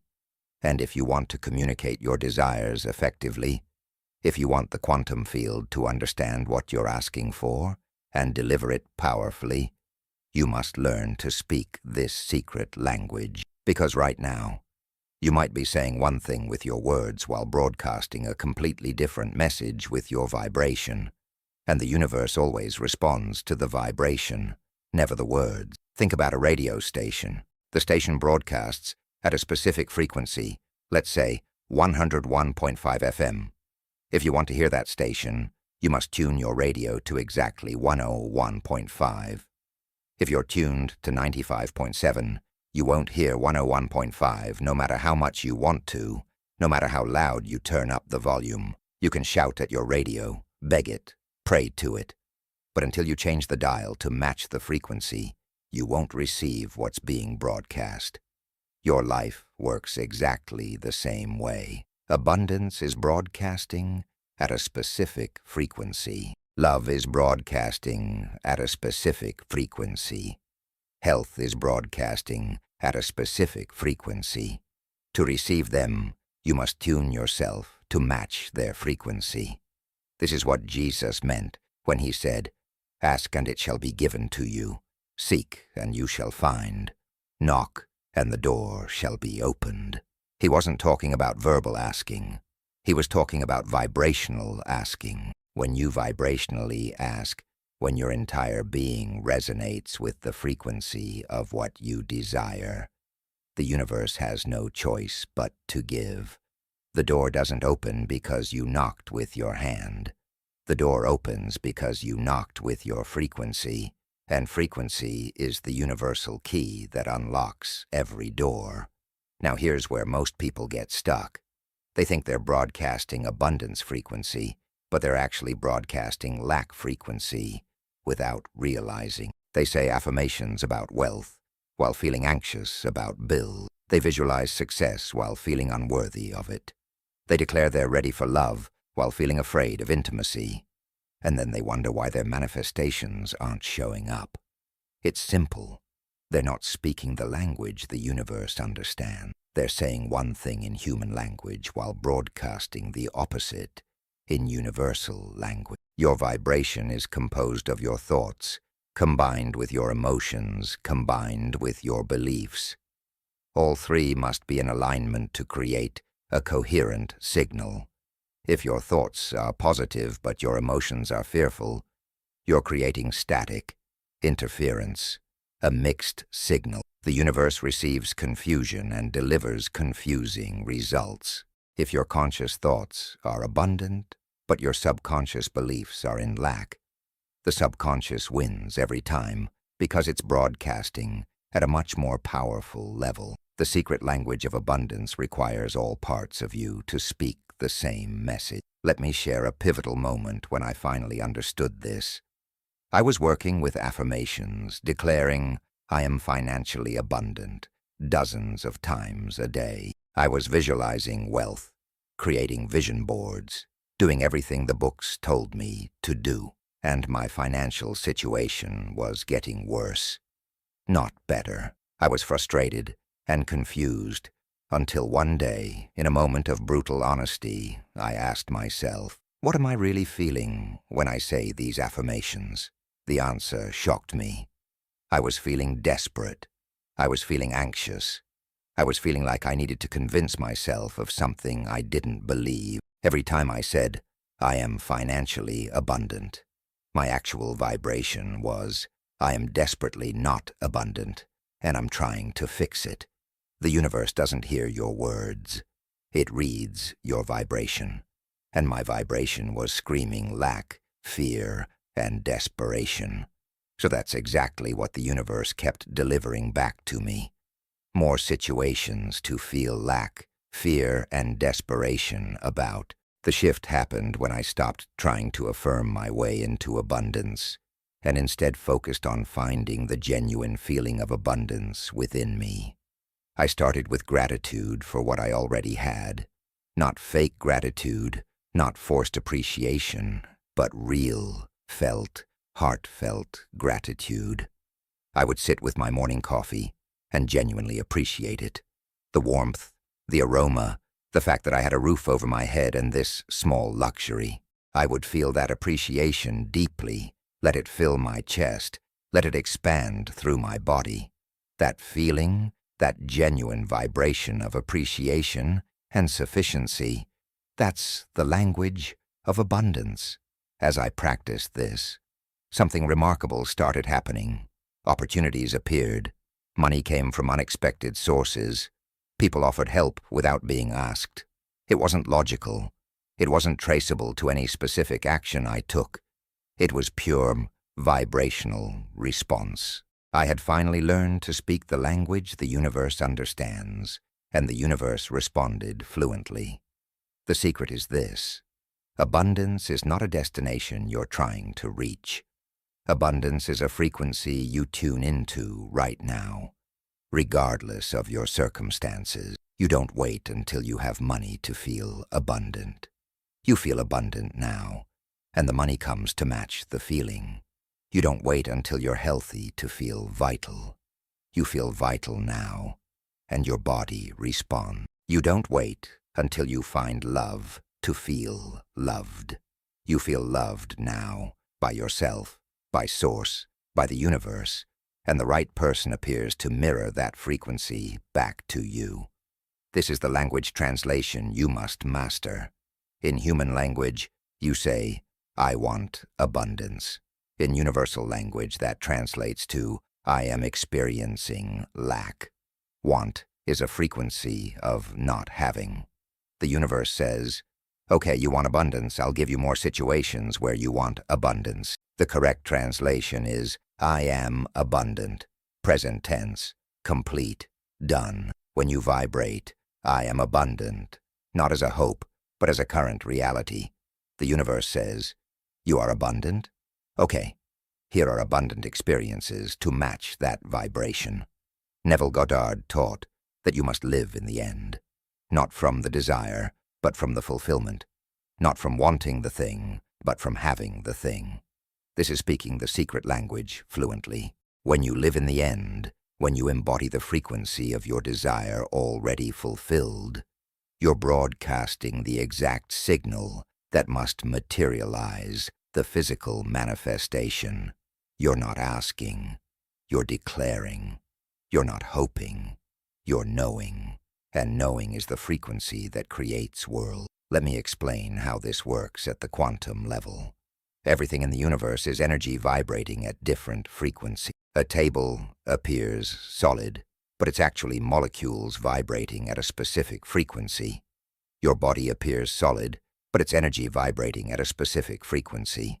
Money is energy vibrating at a specific frequency. Every possible experience exists as a frequency in the quantum field.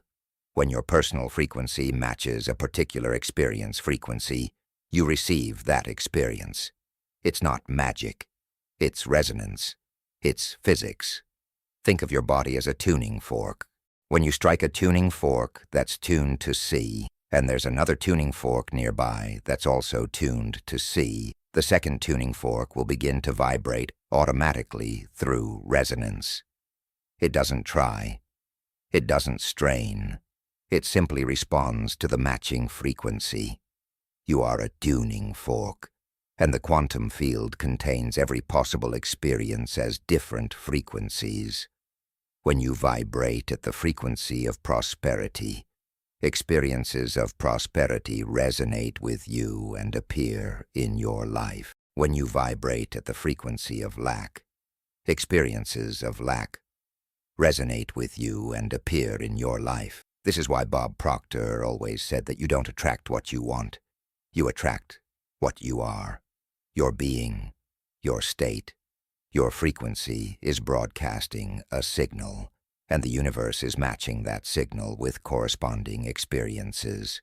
If you are being someone who worries about money, you attract situations to worry about money. If you are being someone who expects abundance, you attract abundant opportunities. It's not personal. It's not punishment or reward. It's simple resonance. So how do you consciously change your frequency? The most powerful way is through emotion. Emotion is energy in motion, and it's the primary language of vibration. Your thoughts set the direction, but your emotions set the frequency. This is why you can think positive thoughts all day long, and nothing changes if those thoughts aren't connected to elevated emotions. Thought without emotion is like a car without fuel. It looks like it should work, but it's not going anywhere. The emotions that create the highest, most powerful frequencies are love, gratitude, joy, peace, inspiration, and awe. These emotions don't just feel good. They literally raise your vibration to frequencies where miracles become normal, where synchronicities become common, where manifestation becomes rapid.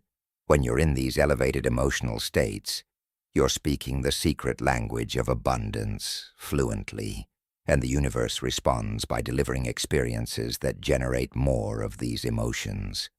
But here's what most people do. They wait for circumstances to make them feel these emotions. They think, I'll feel grateful when I get the money, or I'll feel joyful when I meet the partner, or I'll feel peaceful when the problems are solved. This is backwards. This is trying to receive the broadcast before tuning to the frequency. You must generate the emotion first, independent of circumstances, and then circumstances will change to match your new frequency. This is the spiritual warrior's challenge: to feel abundant when the bank account is empty, to feel loved when you're alone, to feel healthy when symptoms are present, to feel successful when outcomes haven't manifested yet. This isn't denial. This isn't pretending. This is consciously choosing which frequency to broadcast, knowing that the universe must respond. You're not lying to yourself. You're tuning yourself to the reality you're choosing to experience. I had a student who was drowning in debt, over $100,000, creditors calling constantly, stress overwhelming her life. She came to me desperate for a solution. I told her the solution wasn't a financial strategy. The solution was a frequency shift. She looked at me like I was crazy. I need money, not frequency, she said. But she was willing to try anything, so she committed to the practice. Every morning for 30 days, before looking at her bills or checking her bank account, she spent 20 minutes generating the feeling of financial freedom. Not imagining having money, but feeling the emotion of being financially free. The relief, the peace, the expansiveness, the confidence. She didn't focus on paying off debt. She focused on embodying the frequency of freedom. It felt impossible at first. Her circumstances were screaming lack, but she persisted in holding the frequency. By day 10, something unexpected happened. A relative she hadn't spoken to in years contacted her and offered to pay off half her debt as a gift. By day 20, she received a job offer with double her previous salary. By day 30, she had a clear path to complete financial freedom within a year. Nothing about her circumstances had changed before she changed her frequency. But once her frequency changed, her circumstances had to change to match. She had learned to speak the language the universe understands. This is the power of conscious frequency management. You're not a victim of your circumstance. You're a creator of your circumstances through the frequency you choose to broadcast. Every moment, you're choosing your vibration through the thoughts you think and the emotions you feel. Most people let their circumstances choose their vibration. Something bad happens, they feel bad, they broadcast bad frequency, more bad things happen. They're stuck in a feedback loop of negative resonance, but you can break this loop at any time by consciously choosing a different frequency, regardless of circumstances. This is what it means to live by faith and not by sight. You're not letting what you see determine how you feel.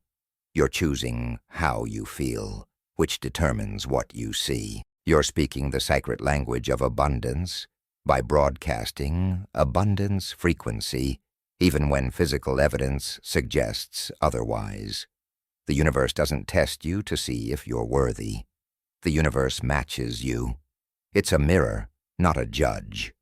When you broadcast lack, it reflects lack. When you broadcast abundance, it reflects abundance. There's no moral component to this, it's pure physics. Frequency seeking matching frequency. Resonance finding resonance. One of the most powerful techniques I've discovered for raising frequency instantly is combining gratitude with the feeling of receiving. Sit quietly, place your hand on your heart, and think of something you desire. Now, instead of feeling the wanting of it, feel the gratitude of already having received it. Thank you for this abundance that flows to me so easily.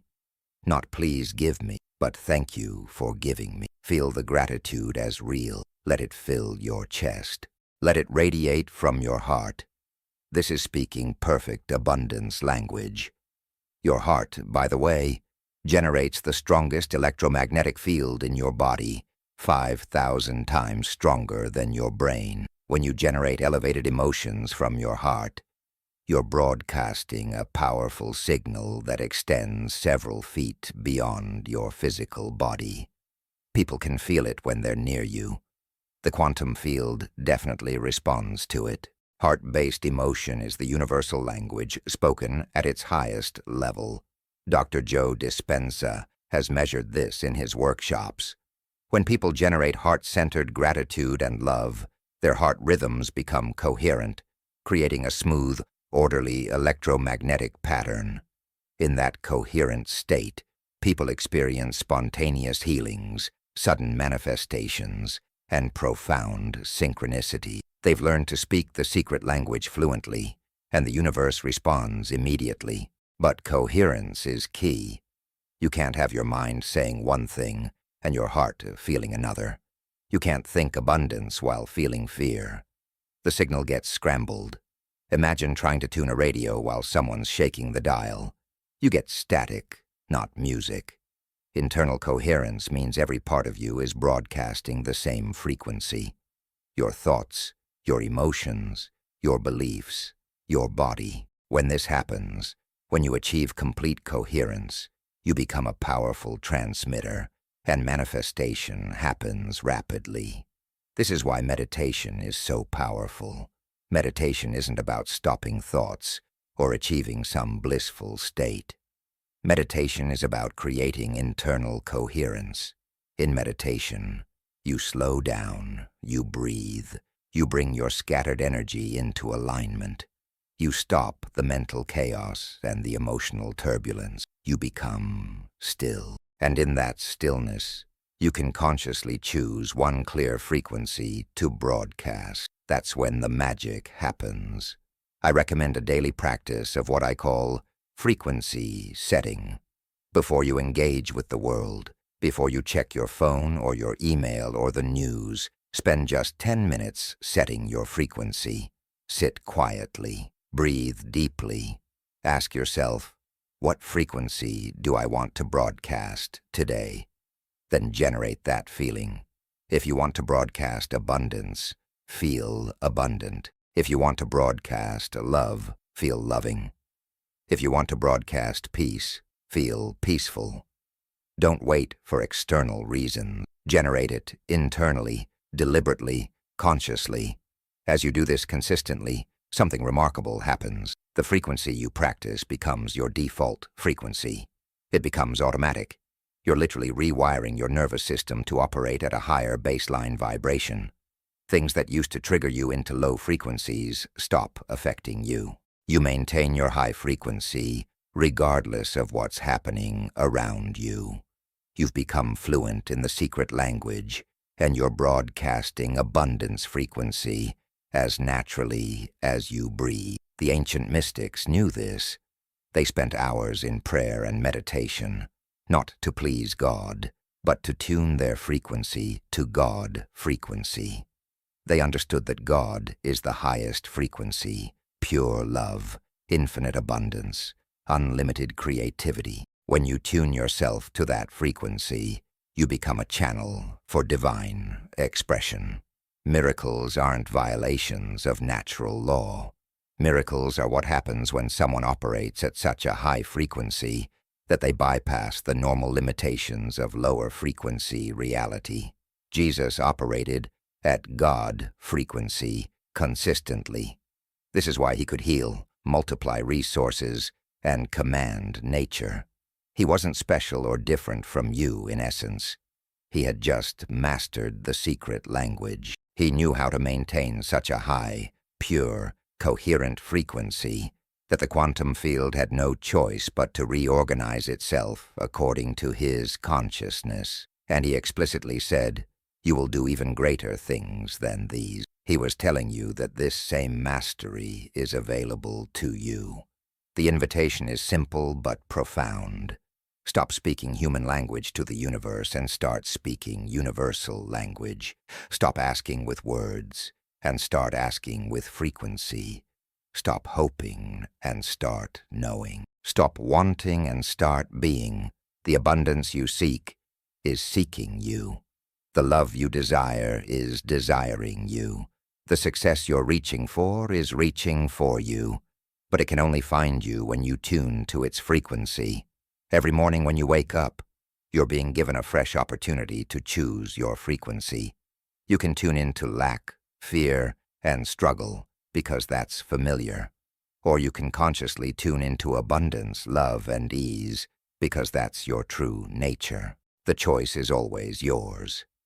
The universe is always listening, not to your words, to your vibration. Make sure you're broadcasting what you actually want to receive. Speak the secret language of abundance fluently, and watch the universe respond in ways that will astonish you. You are a vibrational being in a vibrational universe. Everything is frequency. Everything is vibration. And you are the conscious tuner of your own experience. Tune wisely. The universe is listening. Chapter 6. The Principle of Divine Multiplication. When Jesus took 5 loaves of bread and 2 fish and fed 5,000 people, he wasn't performing a random act of magic. He was demonstrating a specific principle of consciousness that operates consistently, predictably, and is available to every human being. This principle isn't supernatural. It's supernormal. It's how the universe actually works when you understand the mechanics of creation at the quantum level. And when you grasp this principle and learn to apply it consciously, you'll never worry about lack again, because you'll understand that multiplication is the natural state of consciousness aligned with Source. Most people look at that miracle and think it's impossible, a violation of natural laws, something only divine beings can do. But Jesus explicitly said that anyone who believes can do the same and greater thing. He wasn't talking about religious belief. He wasn't talking about joining the right church or saying the right prayers.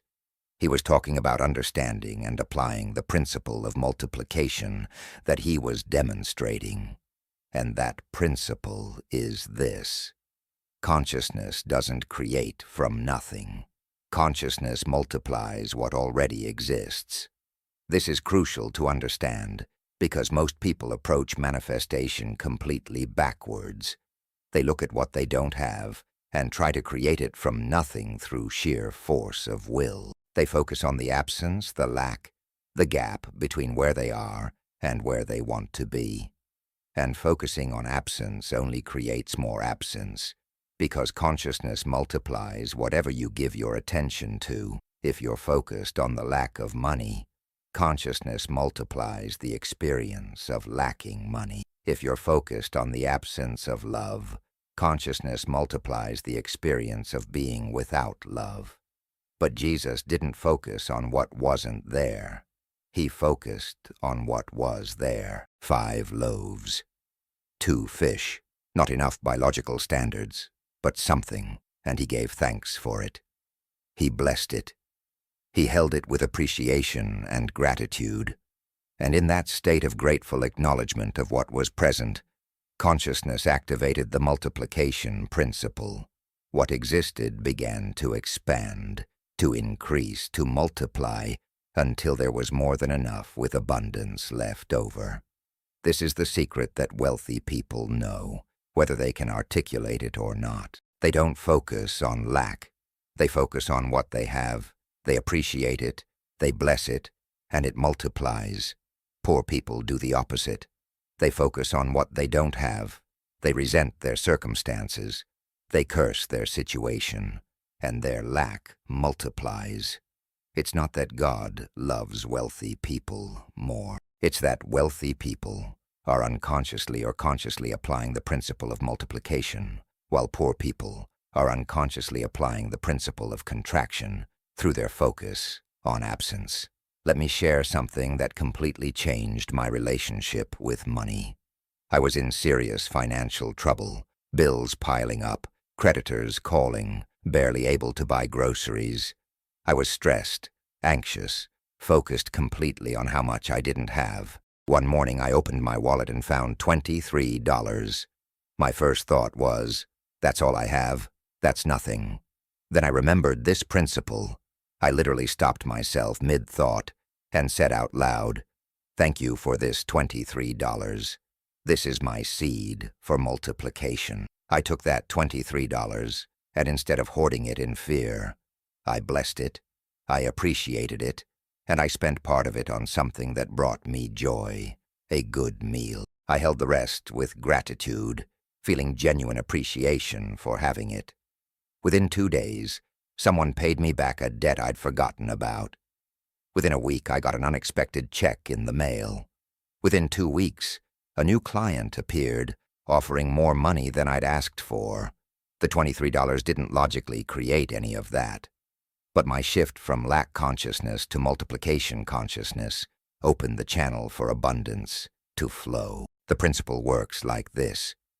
Whatever you give your focused attention and elevated emotion to, expand. If you focus on problems with frustration, problems expand. If you focus on blessings with gratitude, blessings expand. Your consciousness is always multiplying something. The question is, what are you choosing to multiply? Most people unconsciously choose to multiply their problems, their fears, their limitations. Conscious creators deliberately choose to multiply their resources, their opportunities, their abundance. This is why gratitude is so powerful, not as a spiritual practice to please God, but as a multiplication technology. When you feel genuine gratitude for what you have, you're focusing your consciousness on presence rather than absence, on what is rather than what isn't. And consciousness multiplies what you focus on. The more you appreciate what you have, the more you activate the multiplication of what you have. It's a law as reliable as gravity. Think about a seed.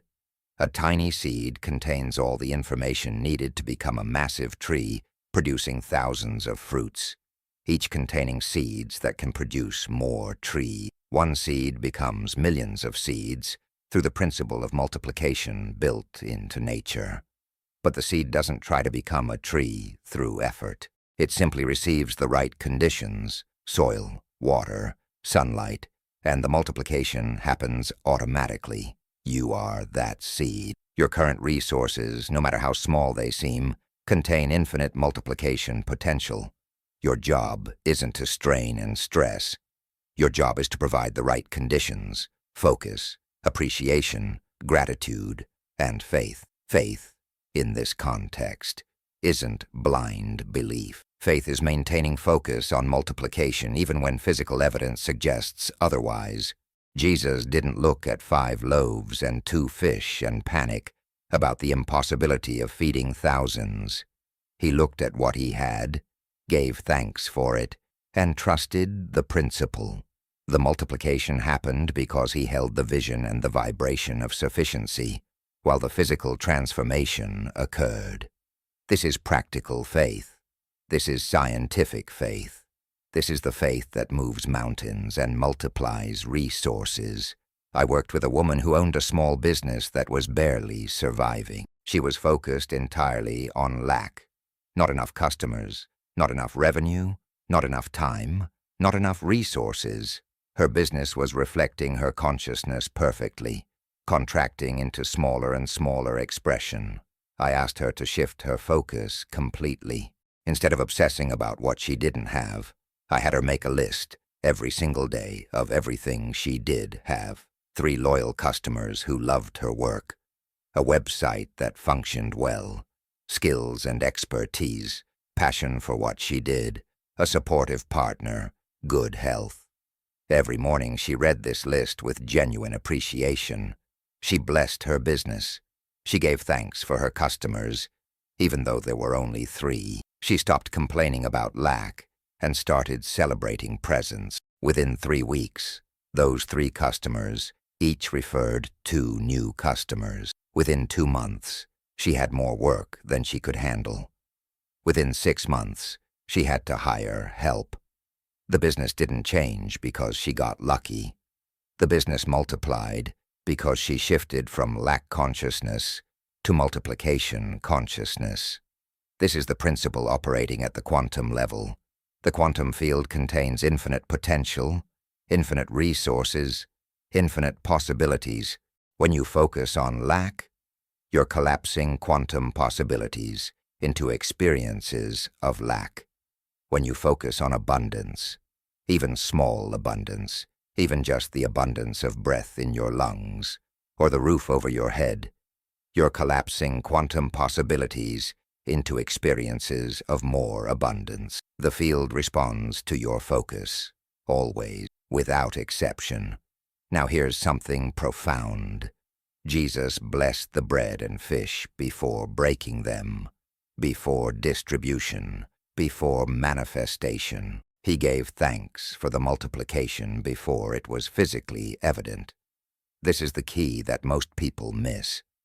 You don't wait until you see the abundance to feel grateful. You feel grateful now for what you have now, trusting that the multiplication is already happening at the invisible level. You're not faking gratitude. You're activating the principles through genuine appreciation of what is present, no matter how small it appears. Bob Proctor used to tell a story about a man who wanted to be wealthy but only had $1. Someone told him, "You can't build wealth from $1. Bob's response was, "That's exactly where all wealth begins, with $1 multiplied." The wealthy understand multiplication. They know that $1 appreciated becomes 2, 2 becomes 4, 4 becomes 8. The poor see $1 and think it's nothing, it's not enough. What can $1 do? And their consciousness of insufficiency prevents multiplication from occurring. This applies to everything, not just money. If you want more love but you're focused on being lonely, loneliness multiplies. If you focus on the love you do have, even love for yourself, even love from a pet, even love from one friend, and you appreciate it deeply, love multiplies. If you want better health but you're obsessed with your symptoms, symptoms multiply. If you focus on any aspect of your body that does work well, your beating heart, your functioning lungs, your ability to see or hear, and you appreciate it genuinely, health multiplies. Whatever you appreciate, appreciates. This is not just a clever saying. This is the mathematical principle of consciousness. Appreciation literally causes increase.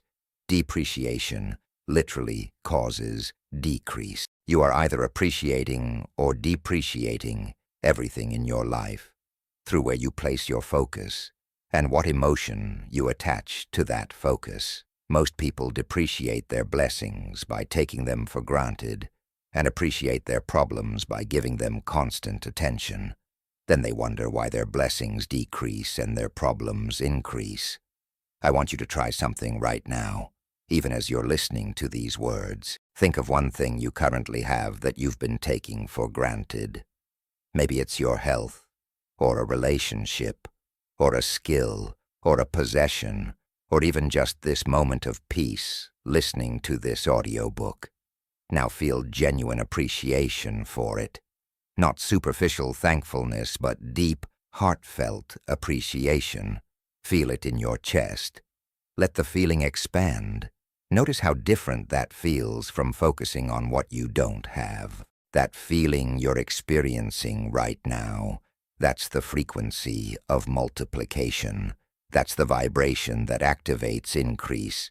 If you can learn to access that feeling consistently, multiple times throughout your day, for everything you already have, you will watch your life transform. Not because you're trying to manifest, not because you're doing techniques, but because you're operating in alignment with the fundamental principle of how consciousness creates, through focused appreciation of what is, which multiplies what is into more. The Bible says, "To those who have, more will be given. To those who have not, even what they have will be taken away." This sounds cruel until you understand it's describing the multiplication principle. Those who have the consciousness of having, who appreciate what they have, who focus on presence rather than absence, more is given because they're activating multiplication. Those who have the consciousness of not having, who focus on lack, regardless of what they actually possess, even what they have is taken because they're activating contraction. This isn't about physical possession. This is about consciousness. You can have $1 million and operate from poverty consciousness, always focused on not having enough, and you'll lose that million. You can have $1,000 and operate from abundance consciousness, deeply grateful for what you have, and you'll multiply it into more. The amount isn't the variable. The consciousness is the variable. The focus is the variable. The appreciation is the variable. Here's a practice that has created miraculous multiplication for thousands of people. Every night before sleep, when your subconscious is most receptive, review your day and find at least 5 things to appreciate. Not just list them mentally, but really feel appreciation for them. The coffee you drank, the conversation you had, the comfortable bed you're lying in, the ability to breathe freely, the sunset you saw. 5 things minimum. Feel real gratitude for each one. You're programming your subconscious to focus on presence, on what you have, on abundance. And your subconscious will then unconsciously direct you toward more experiences that match that frequency. After 30 days of this practice consistently, your life will be noticeably different, not because 30 days is magic, but because you've spent 30 days training your consciousness to multiply blessings instead of problem. You've shifted your default setting from lack to abundance, and once that shift becomes your natural state, multiplication happens automatically, effortlessly, continuously. The great mystics understood this principle deeply. They practiced gratitude not as religious obligation, but as conscious use of the multiplication principle. They knew that praising God wasn't about flattering an ego in the sky. It was about focusing consciousness on the source of all abundance, which activates the flow of more abundance. When you focus on God, on source, on infinite supply, you're tuning your consciousness to the frequency of unlimited multiplication. What you focus on expands. Focus on the infinite, and infinite expansion occurs. Neville Goddard taught that assumption creates reality. If you assume you have little, you'll experience little. If you assume you have much, you'll experience much. Your assumption is your focus. Your assumption is where you're directing consciousness, and consciousness multiplies whatever it's directed toward. This is why living in the end works so powerfully. When you assume your desire is already fulfilled, when you focus on the having of it, consciousness multiplies that reality into physical manifestation. Let me share one more story that perfectly illustrates this principle. A man came to me completely broke, literally homeless, sleeping in his car. Most people in his situation would be focused entirely on the enormity of what they didn't have. No home, no job, no money, no stability, and that focus would multiply the experience of having none of those things. But this man was different. He had one thing, a guitar, and the ability to play it. Instead of focusing on the 99 things he didn't have, he focused on the one thing he did have. He played that guitar every day with appreciation, with joy, with gratitude, that he had this one gift. He played on street corners, not from desperation, but from celebration of his ability. People responded. They gave money, more than he expected. Someone heard him and offered him a gig. That gig led to more gigs. Within 3 months, he had steady income. Within 6 months, he had an apartment. Within a year, he had a recording contract. The guitar didn't logically create any of that. His consciousness of multiplication, his focus on what he had with appreciation, activated the principle that brought everything else. This is available to you right now. You don't need to wait until you have more to activate multiplication. You activate multiplication by appreciating what you have now, no matter how small it seems. The principle doesn't care about the size of the seed. The principle cares about the consciousness you hold while planting the seed. Appreciate the seed, bless the seed, focus on the seed with gratitude, and watch the multiplication occur. Here's the truth that will set you free. You already have everything you need to begin the multiplication process. You have breath. You have awareness. You have the present moment. You have some amount of resources, even if it's just your body and your mind. You have abilities, experiences, knowledge. You have something, and that something, held with appreciation and gratitude, is the seed of everything you desire. Stop focusing on what you don't have. Stop measuring yourself against others. Stop waiting for more to arrive before you appreciate what's here. Start now. Right now. Look around your life, your actual current life, and find something to genuinely appreciate. Hold it in your awareness. Feel grateful for it. Bless it. Thank it. Appreciate it fully. And as you do this, you're activating the most powerful force in the universe, the principle of divine multiplication. The same principle that took 5 loaves and 2 fish and fed thousands. The same principle that grows trees from seeds. The same principle that creates stars from particles. That principle is operating through you now, multiplying whatever you choose to focus on with gratitude. Choose wisely. Choose consciously. Choose appreciation over complaint. Choose presence over absence. Choose gratitude over entitlement.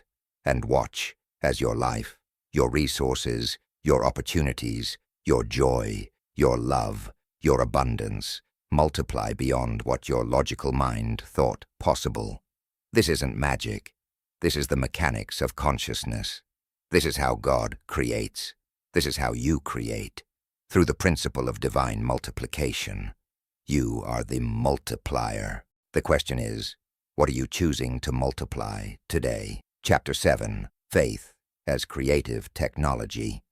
Let's talk about faith in a way you've probably never heard before. Faith isn't hoping something good might happen. Faith isn't believing in things you can't see. Faith isn't blind trust or religious devotion. Faith, in its truest, most powerful form, is the most advanced creative technology in the universe. It's the mechanism through which formless consciousness becomes physical reality. It's the bridge between the invisible realm of infinite possibility and the visible realm of manifested experience. And when you understand faith as technology rather than belief, you gain access to creative powers that most people never tap into because they're busy hoping instead of knowing. The Bible says faith is the substance of things hoped for, the evidence of things not seen. Most people read that and think it's poetic language about spiritual matters, but it's actually a precise technical description of how manifestation works. Faith is described as substance, not feeling, not belief. Substance, the actual material that forms reality. Faith is the evidence of things not seen, means that faith makes invisible things visible. Faith causes the quantum field to collapse specific possibilities into physical experiences. This isn't metaphor, this is mechanics. Here's what most people get wrong about faith. They think faith means believing really hard that something might happen if they're lucky, or if God decides to grant their request. That's not faith. That's hope mixed with doubt. Real faith is absolute certainty. Real faith is knowing something is already done at the invisible level, and it's only a matter of time before it appears physically. Real faith is operating from the end result, while the beginning is still unfolding. Real faith doesn't ask if, or when, or how. Real faith simply knows it is. Let me share the moment I truly understood this distinction. I was trying to manifest a specific outcome in my business, something that seemed impossible given my current circumstances. I was praying, visualizing, affirming, hoping desperately that it would work out. One night, exhausted from trying, I had a realization that stopped me cold. I wasn't operating in faith. I was operating in hope, and hope, by its very nature, acknowledges the possibility of failure. Hope says maybe. Faith says, it is already done. I made a conscious decision in that moment to shift from hope to faith. I stopped asking for the outcome. I stopped trying to make it happen. I started living as if it had already happened. I made decisions from that reality. I spoke from that reality. I felt the emotions of that reality already being true. It wasn't pretending. It was choosing which timeline to align with, which possibility in the quantum field to collapse into my experience. Within 2 weeks, the impossible outcome manifested, but not in the way I expected. It came through a route I never would have imagined, which taught me that faith doesn't need to know the how. Faith only needs to know the what and the that it is. Faith, as technology, works through several specific mechanisms, and when you understand these mechanisms, you can use faith consciously and deliberately instead of accidentally and inconsistently. The first mechanism is focus. Faith requires unwavering focus and the desired outcome, not on current circumstances, not on obstacles, not on doubts. Where focus goes, energy flows, and where energy flows, creation happens. But most people scatter their focus. They think about what they want for a moment, then immediately think about why it's not here yet, why it might not work, what could go wrong. This isn't faith. This is hope contaminated by doubt, and it creates scattered, weak, inconsistent results. The second mechanism of faith is feeling. You must feel the reality of your desire already fulfilled, not think it, not hope for it. Feel it as current reality.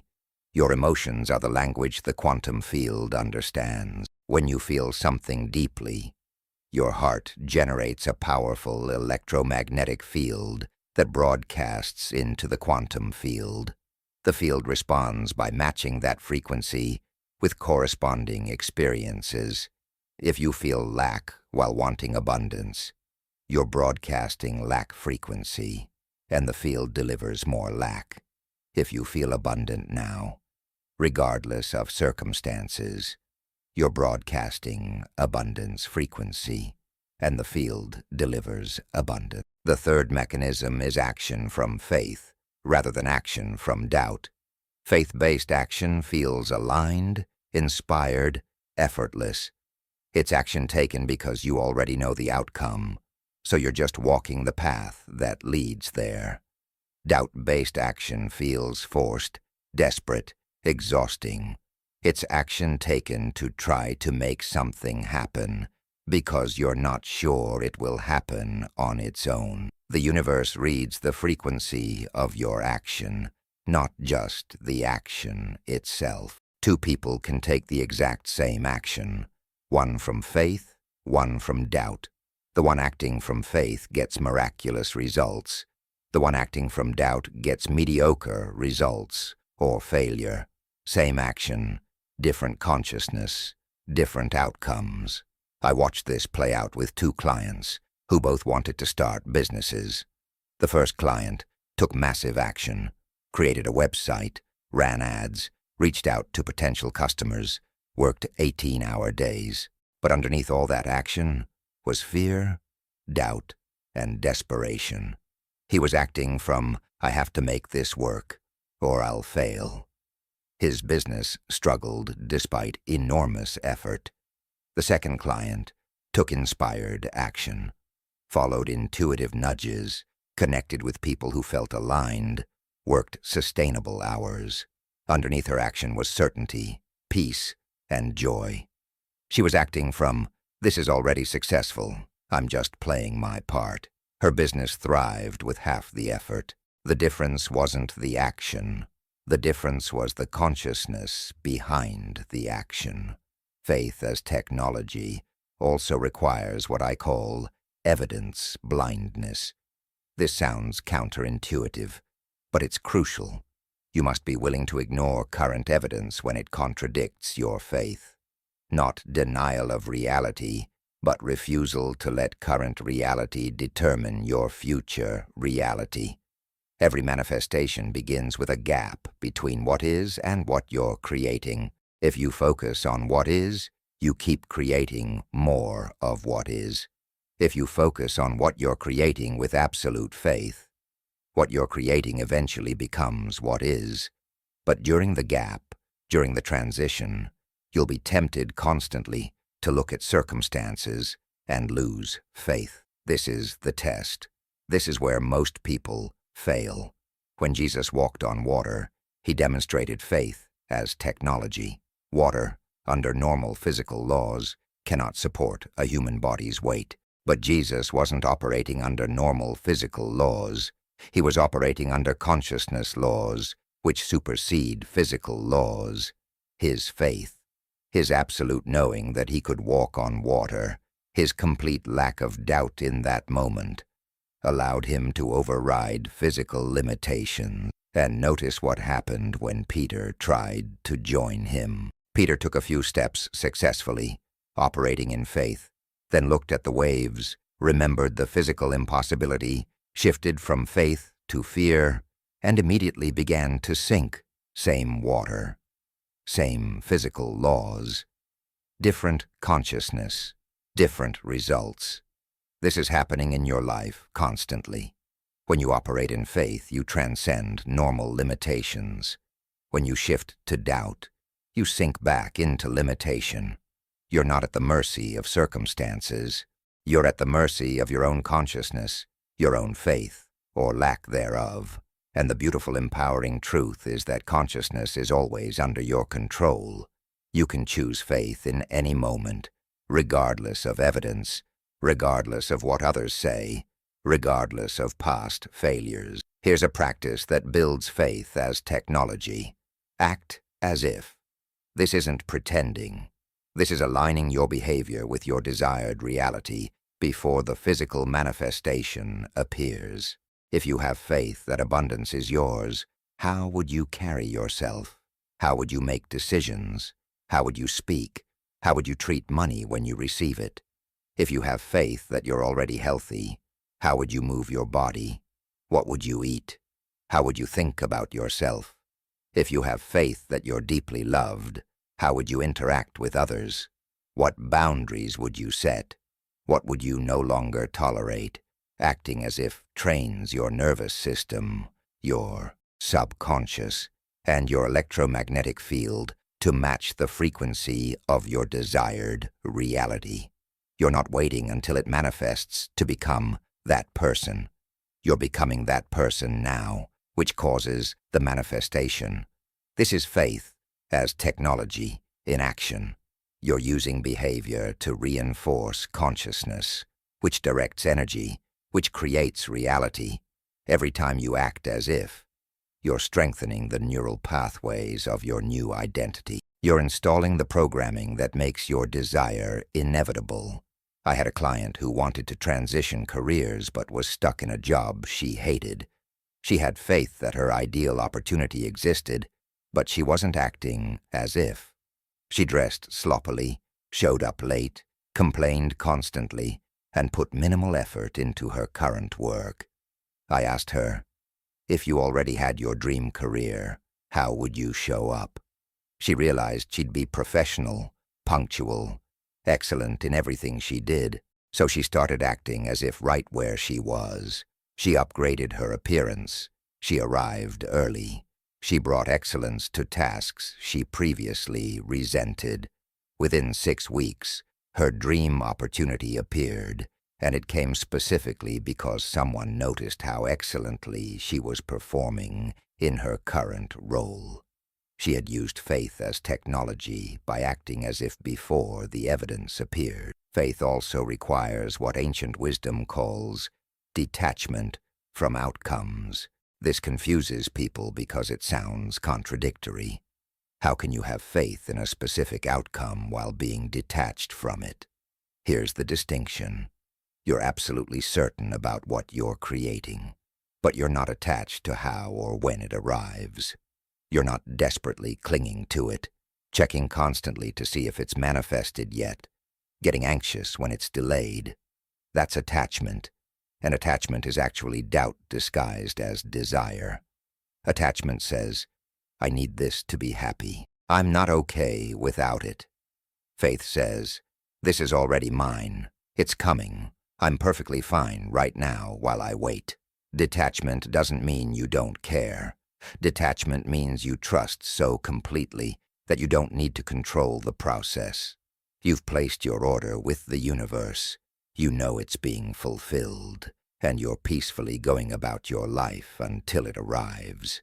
This detachment actually accelerates manifestation because you're not broadcasting the desperate frequency of, I need this now because I'm lacking without it. You're broadcasting the peaceful frequency of, it's already mine, just not yet visible, and I'm totally okay with that. Think of ordering something online. You place the order, you receive confirmation, you know it's coming. You don't check the tracking every 5 minutes in panic. You don't call the company demanding to know exactly when it will arrive. You don't lose faith that it's coming just because it hasn't arrived yet. You simply trust the process. You know there's a gap between order and delivery, and you're fine with that gap. That's the consciousness of faith with detachment. You've ordered from the universe, you've received confirmation through your inner knowing, and now you're patiently and peacefully allowing delivery to occur in perfect timing. But here's where faith as technology becomes truly powerful. Faith accumulates. Every time you exercise faith and see results, your capacity for faith increases. Every successful manifestation strengthens your faith muscle, making the next manifestation easier and faster. You're building a track record of evidence that faith works, which makes faith easier to access and maintain. This is why people who are already successful find it easier to create more success, not because they're lucky or special, but because they have accumulated faith based on repeated evidence that their consciousness creates their reality. You can accelerate this process by consciously acknowledging every manifestation, even small one. When something you desired appears, don't brush it off as coincidence. Recognize it as evidence of your creative power. Thank the universe for it. Let it strengthen your faith. The parking spot that opens exactly when you need it. The unexpected check in the mail. the phone call from the person you were thinking about. These aren't random. These are the universe responding to your consciousness. And when you acknowledge them as such, you're training yourself to recognize your power, which increases your faith, which increases your power. It's an upward spiral. Dr. Joe Dispenza talks about people in his workshops who heal from terminal illnesses through faith.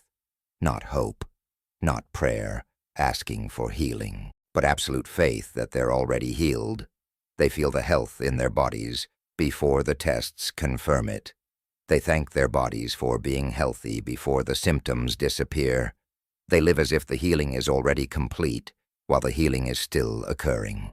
And their bodies respond to that consciousness by actually restructuring at the cellular level. Faith doesn't just attract healing. Faith creates healing by directing the body's intelligence to express health rather than disease.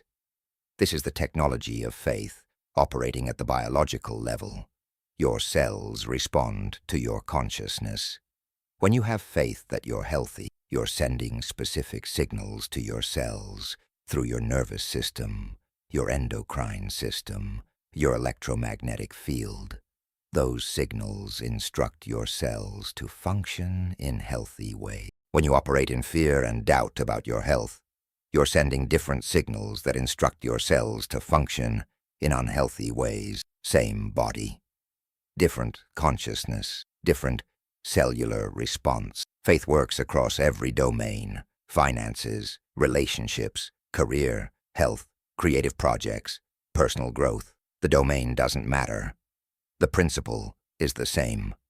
Absolute knowing, unwavering focus, feeling the reality before it's visible, acting as if, detachment from the how and when, recognition and gratitude when manifestation occurs. This is faith as technology. This is consciousness deliberately directing creation. Now here's something profound that will deepen your understanding of faith. Faith isn't something you generate through effort. Faith is something you uncover by removing doubt. Doubt is learned. Faith is natural. You were born with faith. Watch a baby learning to walk. They have absolute faith that they can walk, which is why they keep trying, despite falling repeatedly. They haven't learned doubt yet.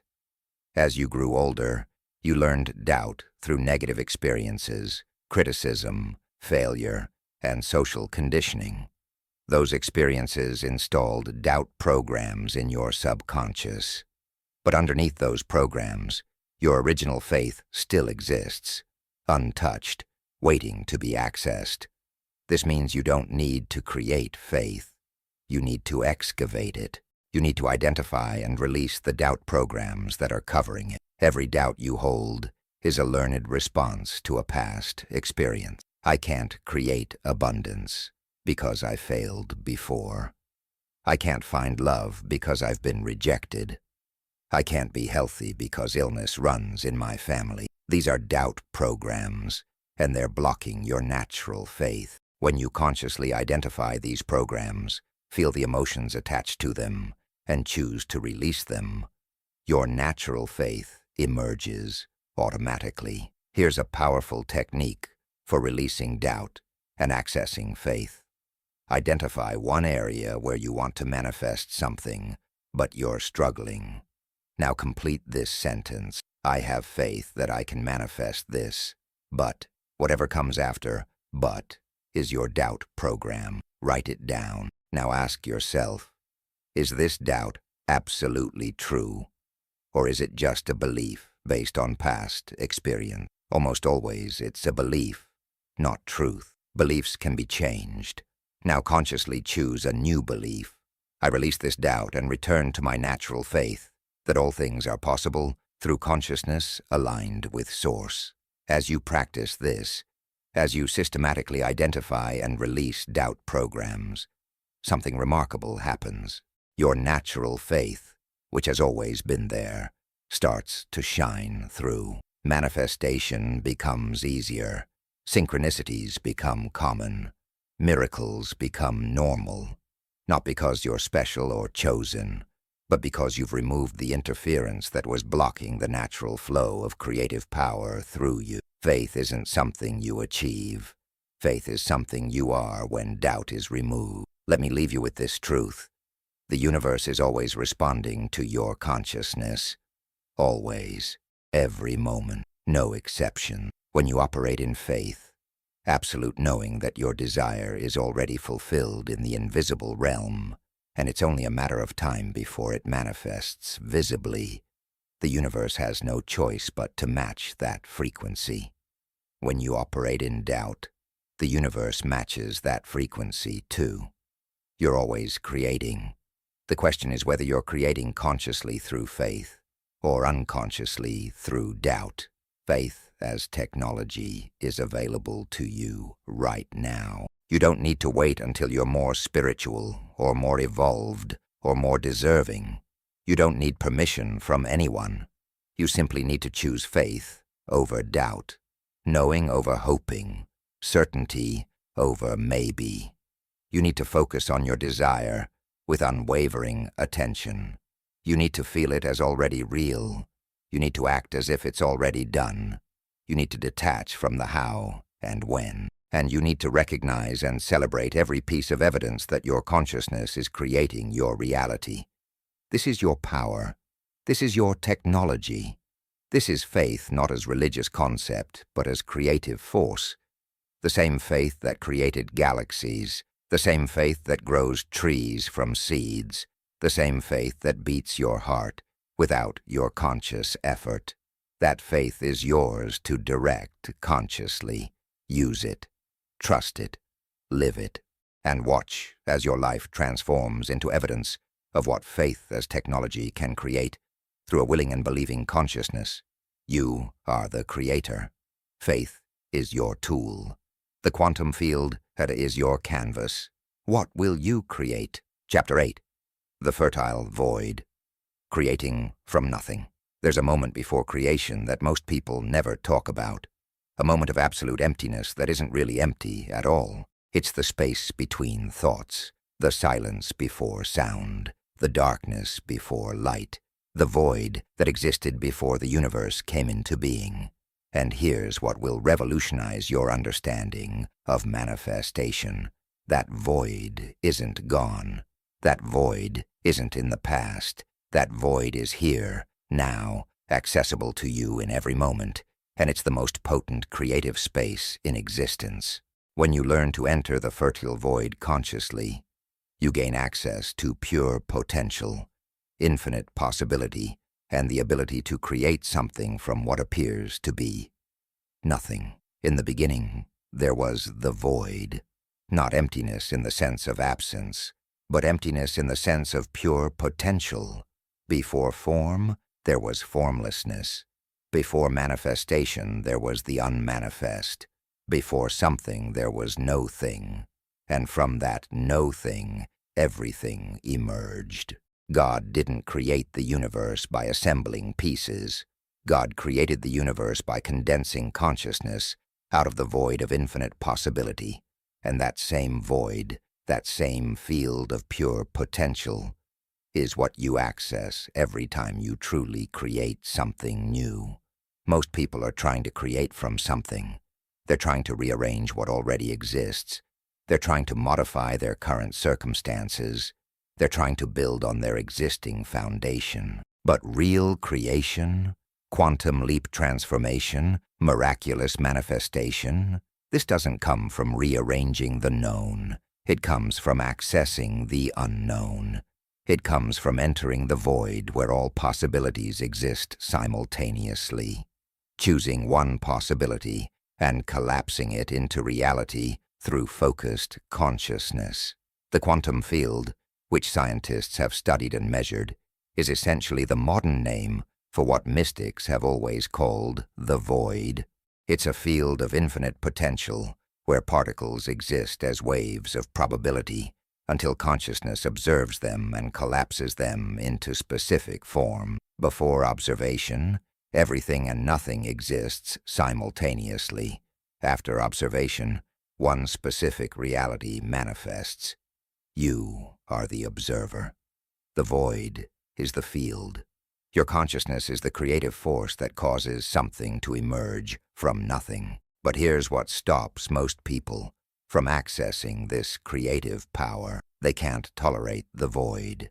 They can't sit in the uncertainty, the not knowing, the emptiness before form appears. They immediately fill the void with worry, with planning, with trying to force outcomes, with recreating the familiar. They're so uncomfortable with emptiness that they grab onto anything, even if it's limitation, just to avoid the feeling of nothing. And in doing so, they miss the entire point. The void isn't something to escape. The void is something to enter intentionally, because that's where creation happens. Let me share a personal experience that taught me this truth. I had built a successful career doing work I thought I should do, work that looked good on paper, work that paid well. But I was miserable. I knew I needed to change, but I didn't know to what. Every time I tried to figure out my next move, I would panic and grab onto something familiar, some variation of what I was already doing. I was trying to create something new from something old, and it wasn't working. Finally, in exhaustion, I gave up trying to figure it out. I entered the void. I sat in meditation with no agenda, no plan, no attempt to force an answer. I just sat with the emptiness, the not knowing, the space before creation. It was terrifying at first. My mind wanted to fill the silence with thoughts, plans, solutions, but I kept returning to the void, to the emptiness, to the pure potential. And after several days of this practice, something emerged, not from my thinking, not from my planning, from the void itself. A clear knowing of what I was meant to do next, something I never would have thought of consciously, something that didn't exist in my field of known possibilities. That knowing came from the fertile void, and following it completely changed my life in ways my logical mind could never have orchestrated. This is how real creation works. You empty yourself. You release attachment to what you know. You sit in the discomfort of not knowing. You trust the void. And from that void, from that field of infinite potential, something new emerges. Not something you figured out, something that was given to you. Not something you forced, something that arose naturally when you created space for it. This is creating from nothing. This is tapping into the same creative process that brought the universe into existence. The ancient mystics understood this deeply. They practiced meditation not to achieve some blissful state, but to enter the void, to access the field of pure potential where all creation originates. They knew that the mind filled with thoughts cannot receive new inspiration. Only the empty mind, the silent mind, the mind that has returned to void consciousness, can channel divine creativity. This is why Jesus went into the wilderness, why Buddha sat under the Bodhi tree, why Mohammed retreated to the cave. They were entering the void, accessing the fertile emptiness where consciousness meets infinite possibility. Modern neuroscience has actually measured what happens in the brain during these void states, when you quiet your mind completely. When you enter deep meditation, your brain waves slow from beta to alpha to theta to delta. In these slower wave states, the default mode network, which is basically your ego consciousness, becomes quiet, and other networks associated with creativity, insight, and connection to something larger than yourself, become active. You're literally changing your brain's operating system from ego consciousness to universal consciousness. You're unplugging from the limited and plugging into the infinite. Dr. Joe Dispenza has documented thousands of people who entered the void through meditation and emerged with spontaneous healings, sudden insights, miraculous manifestations. They didn't try to force outcomes. They didn't visualize specific results. They simply entered the void, the space of no thing, and allowed something new to emerge. The void isn't empty of power. The void is full of potential. It's the womb of creation. It's where everything comes from before it becomes something. Here's what you need to understand. You cannot create something truly new while clinging to something old. You cannot manifest a quantum leap while holding on to the familiar. You cannot access infinite possibility while filling every moment with known limitations.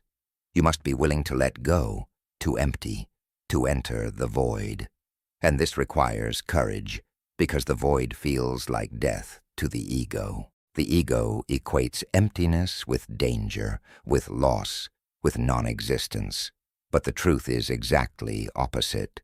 The void is where you remember your true nature as consciousness itself, unlimited and infinite. This is what surrender actually means in spiritual teachings. Surrender isn't giving up. Surrender is letting go of control long enough to enter the void where real creation happens. When you surrender your plans, your strategies, your need to know how everything will work out, you create space for something greater than your limited mind to work through you. You're not surrendering to defeat. You're surrendering to possibility. You're trading the known for the unknown, and the unknown is where miracles live. I worked with a woman who was desperately trying to save her failing business. She had tried every strategy, every marketing technique, every piece of advice she could find. Nothing was working. She was exhausted and on the verge of bankruptcy. I told her something that seemed crazy to her. Stop trying. Enter the void. Surrender the outcome completely. She thought I was telling her to give up on her business. I wasn't. I was telling her to give up control so that something beyond her limited perspective could emerge. She reluctantly agreed to try. For 2 weeks, she stopped strategizing. She stopped forcing. She sat in meditation daily, entering the void, releasing attachment to any specific outcome, simply being present with the emptiness. It felt like death to her ego, but she persisted. On day 15, she woke up with a completely new business idea, something that had never occurred to her before, something that used her skills in a completely different way. She followed this new inspiration, and within 3 months, this new direction had completely transformed her financial situation. The solution didn't come from more thinking. It came from stopping thought and entering the fertile void where new possibilities exist. This principle applies to every area of life. If you want to create something new in your relationships, you must be willing to release old patterns and enter the void of not knowing how relationship should look. If you want to create new health, you must release identification with illness and enter the void where your body remembers its natural state of wellness. If you want to create new wealth, you must release poverty consciousness and enter the void where infinite abundance exists as pure potential. The void isn't about having nothing. The void is about being open to everything. Here's a practice that will help you access the fertile void. Sit in meditation with no goal, no agenda, no desired outcome. Don't try to manifest anything. Don't try to solve any problem. Don't try to achieve any state. Simply sit and watch your thoughts arise and pass. As each thought appears, let it go. Return to emptiness. Return to the space between thoughts. At first, thoughts will come rapidly, and the gaps between them will be tiny. But with practice, the gaps expand. The silence deepens. And in that silence, in that emptiness, you're accessing the void. In the beginning, nothing seems to happen. You sit in the void, and it just feels empty. But keep going, because what's actually happening is your consciousness is being cleansed of conditioning, of limitation, of the accumulated debris of old beliefs and patterns. You're emptying your cup so that new wine can be poured in. You're clearing the hard drive so that new programs can be installed. You're making space for creation, After you've spent time in the void, after you've emptied yourself completely, here's what happens. Inspiration arises, not forced, not planned, not thought through. It simply arises from the emptiness like a spring bubbling up from underground. This inspiration is different from your usual thoughts. It feels lighter, clearer, more true. It carries a sense of rightness. It doesn't come from your past or your conditioning. It comes from the field of infinite possibility, offering you something new. This is creation from the void. This is accessing the same source that God used to create everything from nothing. The Bible describes this perfectly. In the beginning, God created the heavens and the earth. Now the earth was formless and empty. Darkness was over the surface of the deep, and the Spirit of God was hovering over the waters. Formless and empty, that's the void.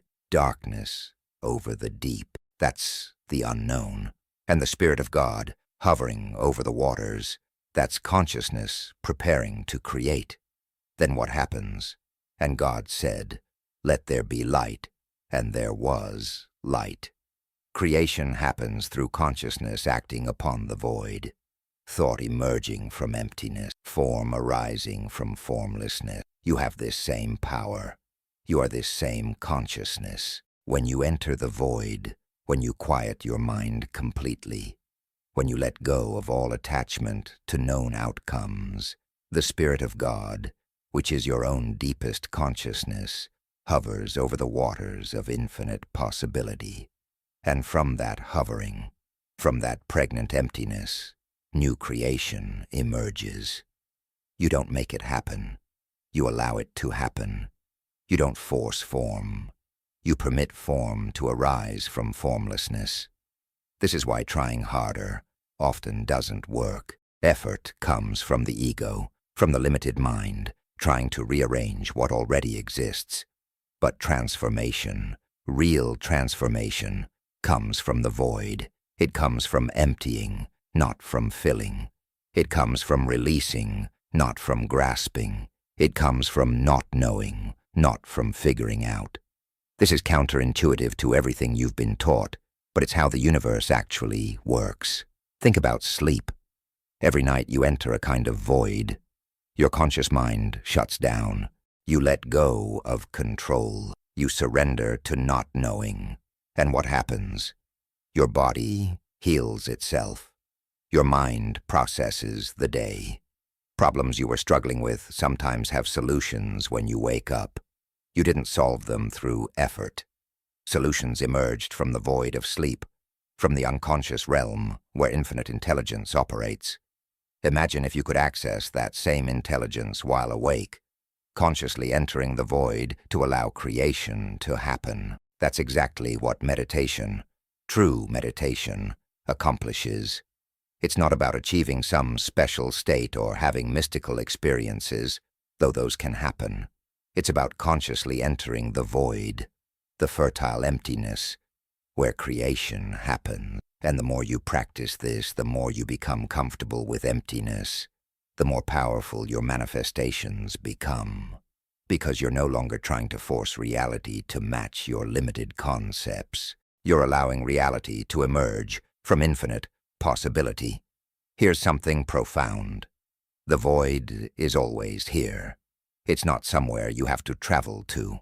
It's not a special state you achieve after years of practice. The void is the ground of all existence. It's here, now, underneath all form, inside all form, around all form.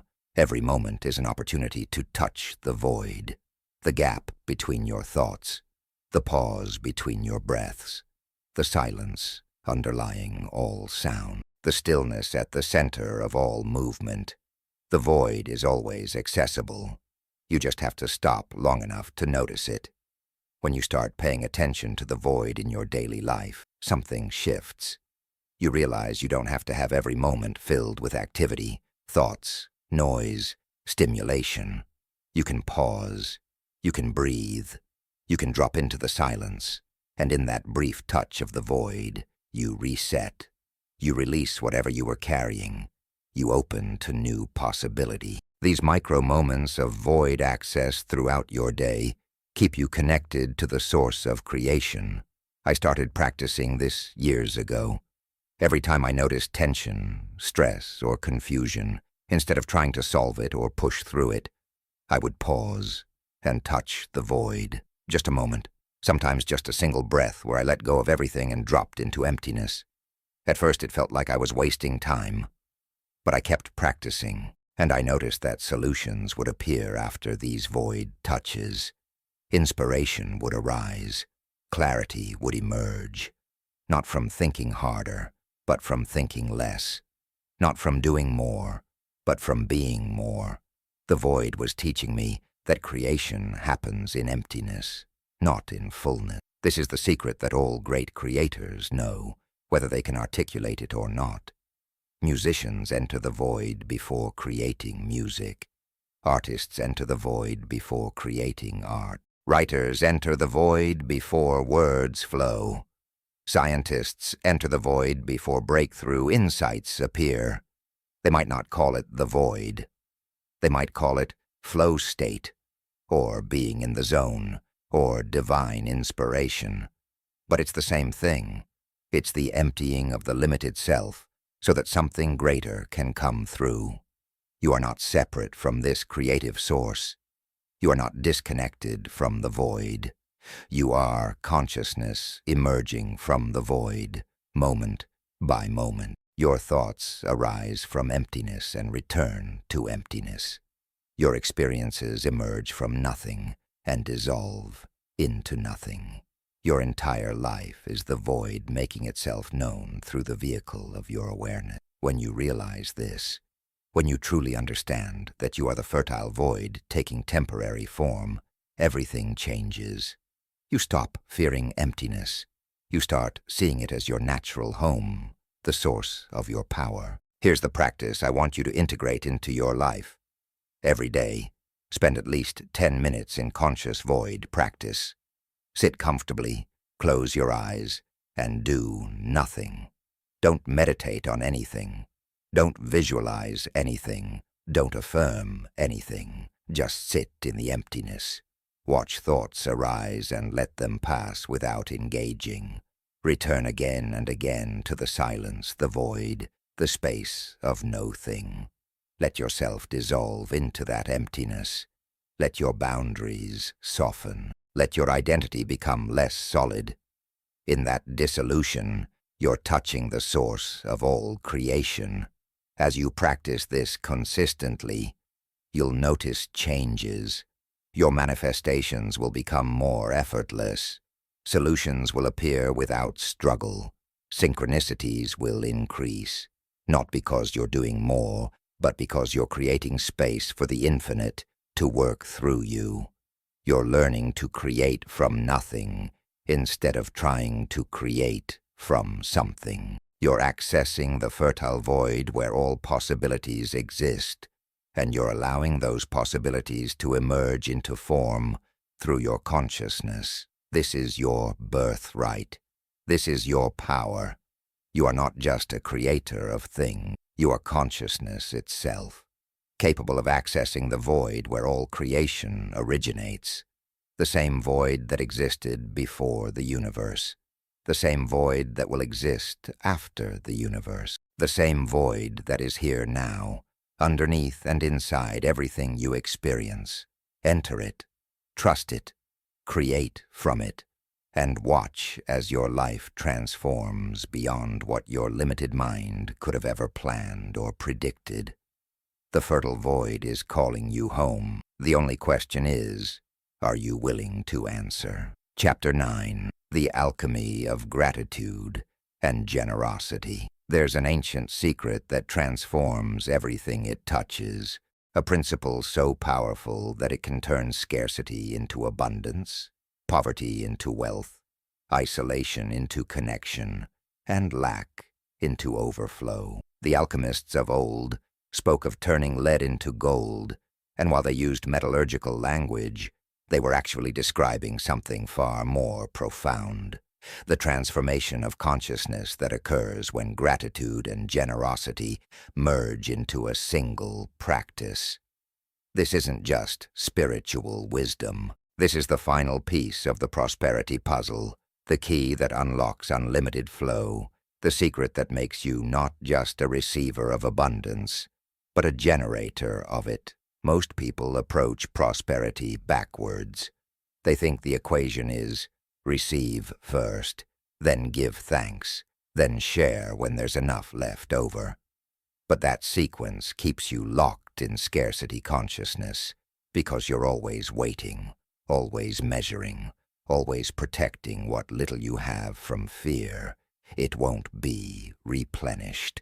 The true equation, the one that actually creates prosperity, is completely reversed. Give thanks first for what you have. Share what you have now, no matter how small, and watch as receiving becomes automatic and continuous. Gratitude opens the valve. Generosity keeps it open. Together they create a circulation that can never be stopped.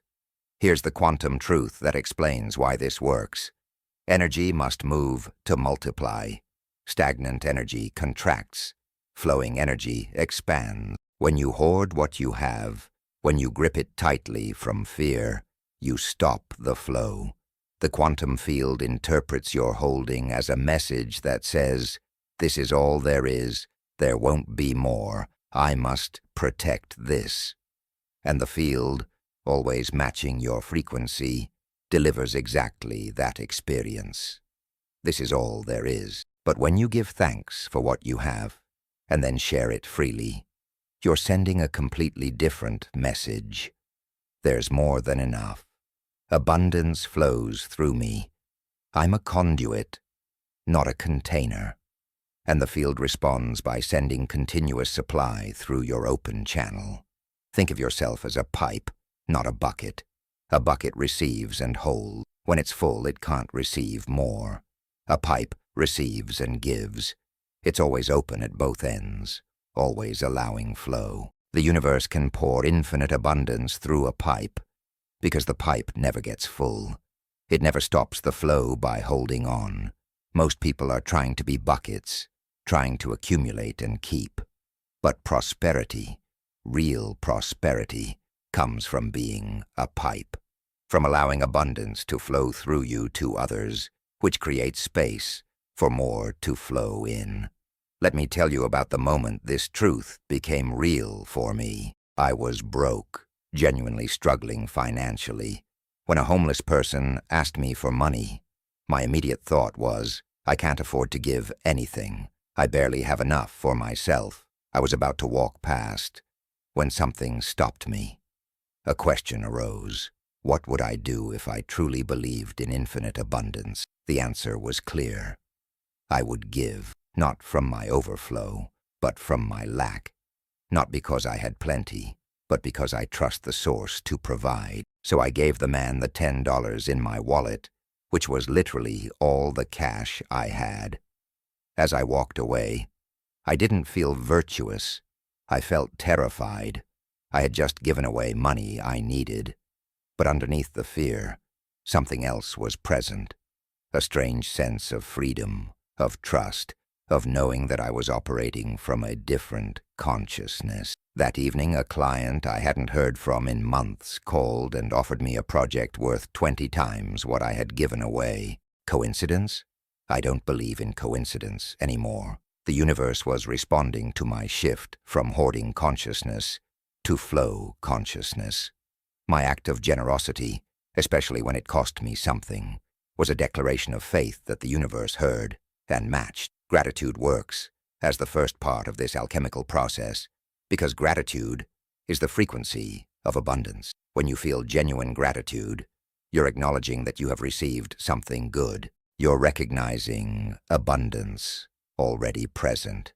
And remember, consciousness multiplies whatever it focuses on with appreciation. When you're grateful for what you have, even if it's small, you're focusing consciousness on having rather than lacking, on presence rather than absence. The quantum field responds by delivering more things to be grateful for. Gratitude isn't just a nice feeling. Gratitude is a creative force that attracts matching experiences.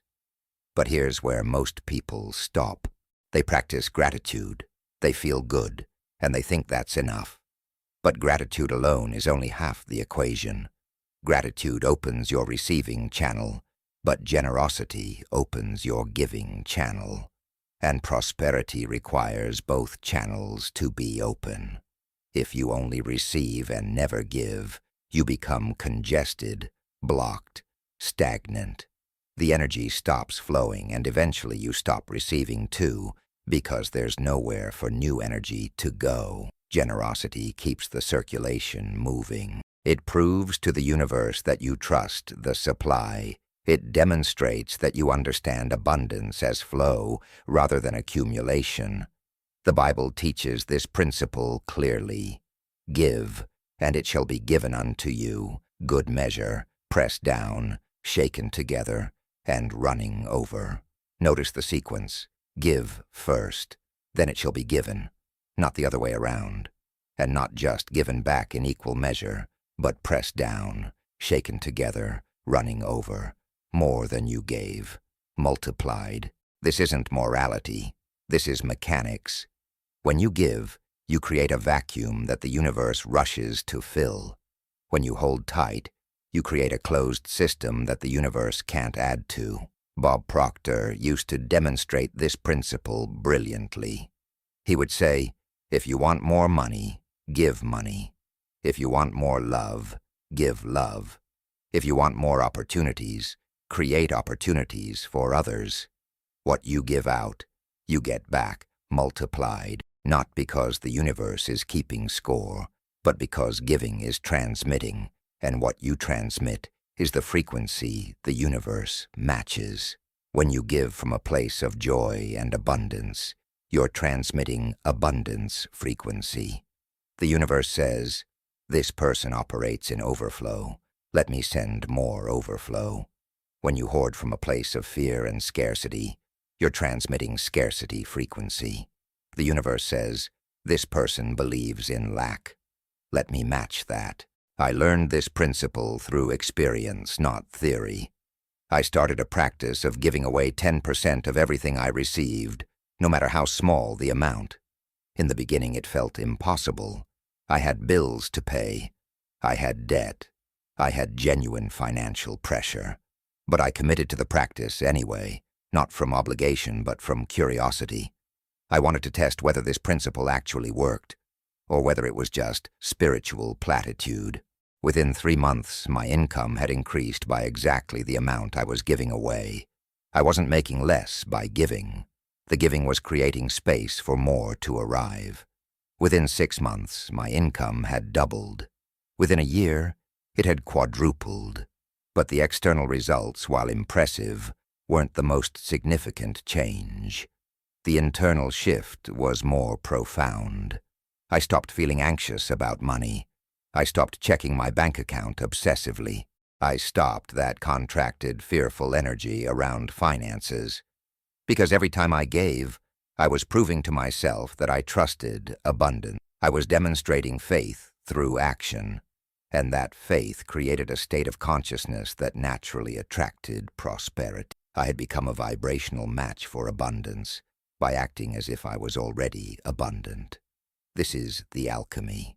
Gratitude transforms your perception from lacking to having. Generosity transforms your identity from receiver to generator. When you combine them, when you give thanks for what you have, and then share what you have, you're operating as a divine channel of abundance. You're not waiting for abundance to arrive, so you can finally feel grateful and generous. You're being grateful and generous now, which causes abundance to flow to you and through you continuously.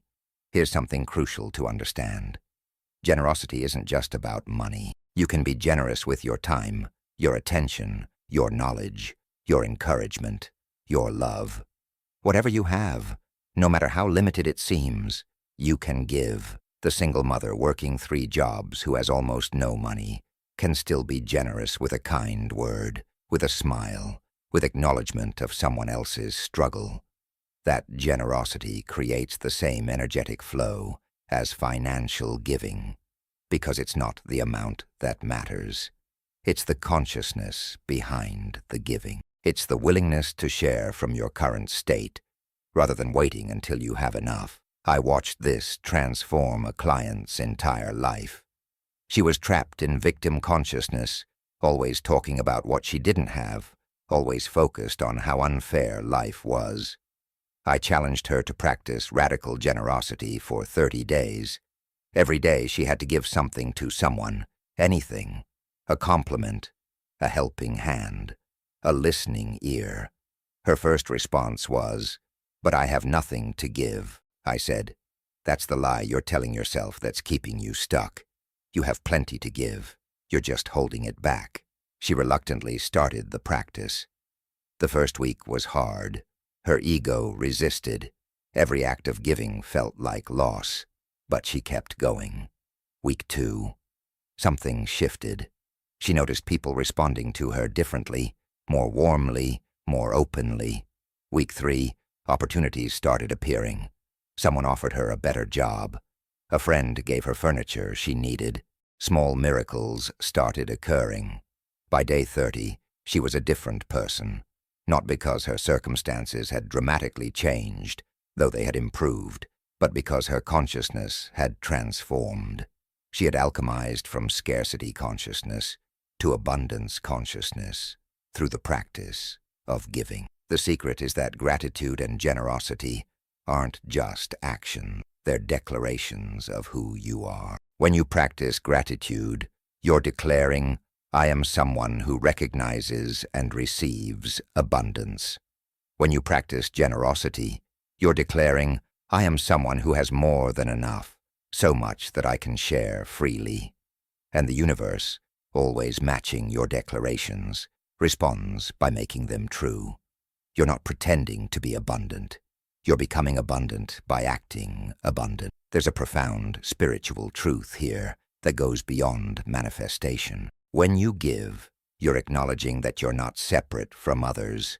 You're recognizing the interconnection of all things. What you give to another, you're actually giving to yourself, because at the deepest level, there is no other.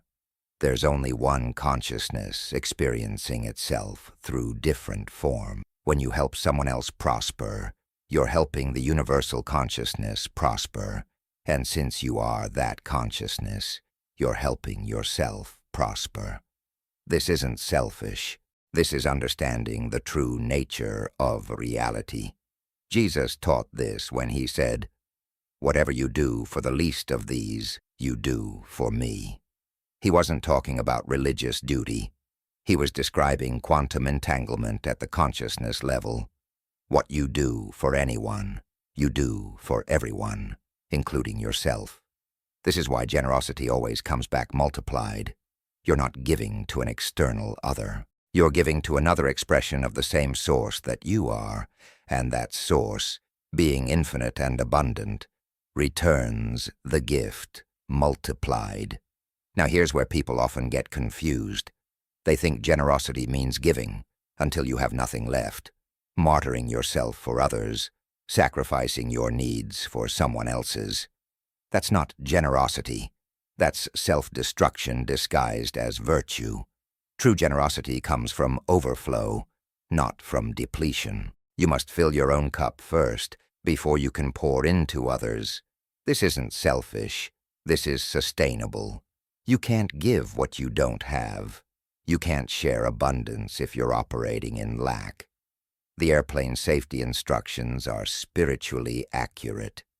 Put on your own oxygen mask first before helping others. So the practice becomes, be grateful for what you have, which fills you.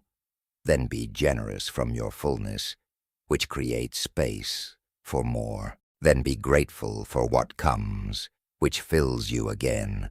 Then be generous again, which creates space again.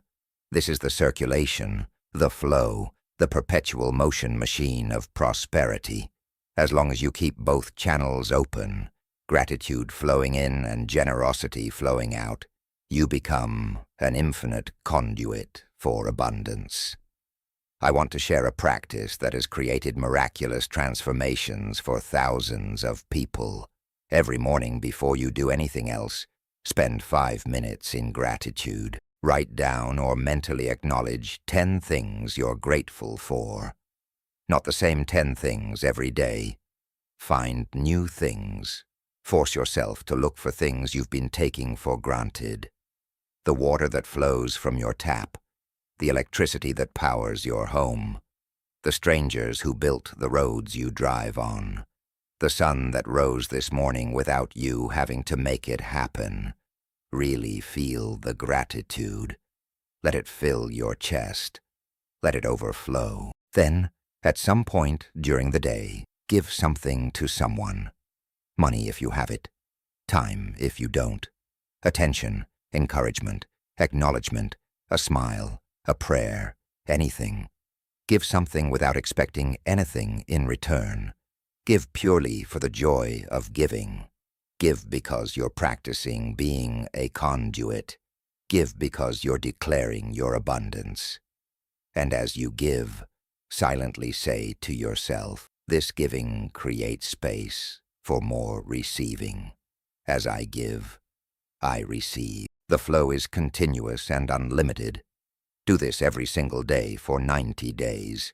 Not casually, not when you remember. Every single day as a non-negotiable practice. In 90 days, your life will be unrecognizable. Not because 90 days is magic, but because you'll have installed a new program in your subconscious. You'll have rewired your neural pathways. You'll have shifted your identity from someone who lacks to someone who overflows.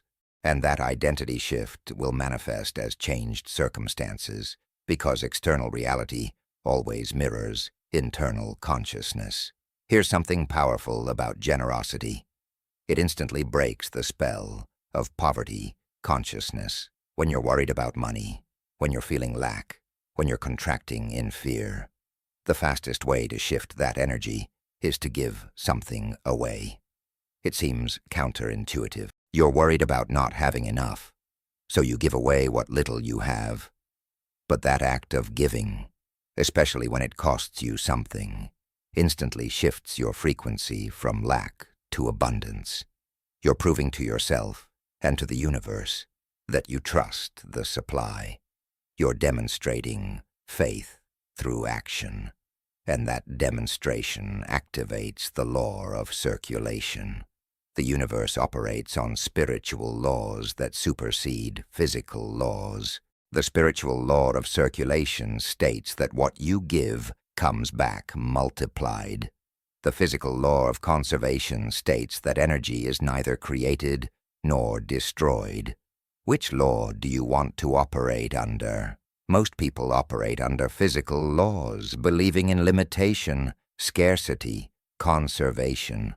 But when you understand spiritual laws, when you practice gratitude and generosity, you transcend physical limitations. You access a realm where multiplication is normal, where increase is natural, where abundance is the default state.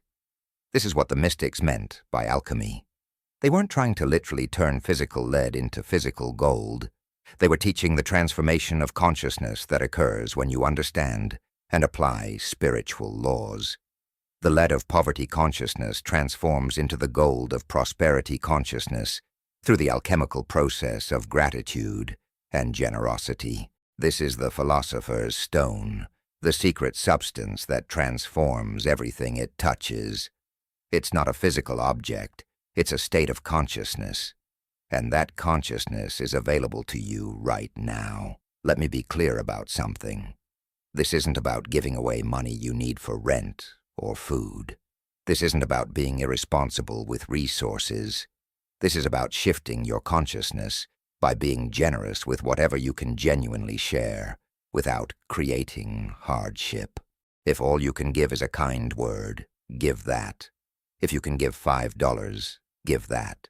If you can give your time, give that. The amount doesn't matter. The consciousness matters. Are you giving from fear and scarcity, or are you giving from trust and abundance? The universe reads your energy, not your bank account.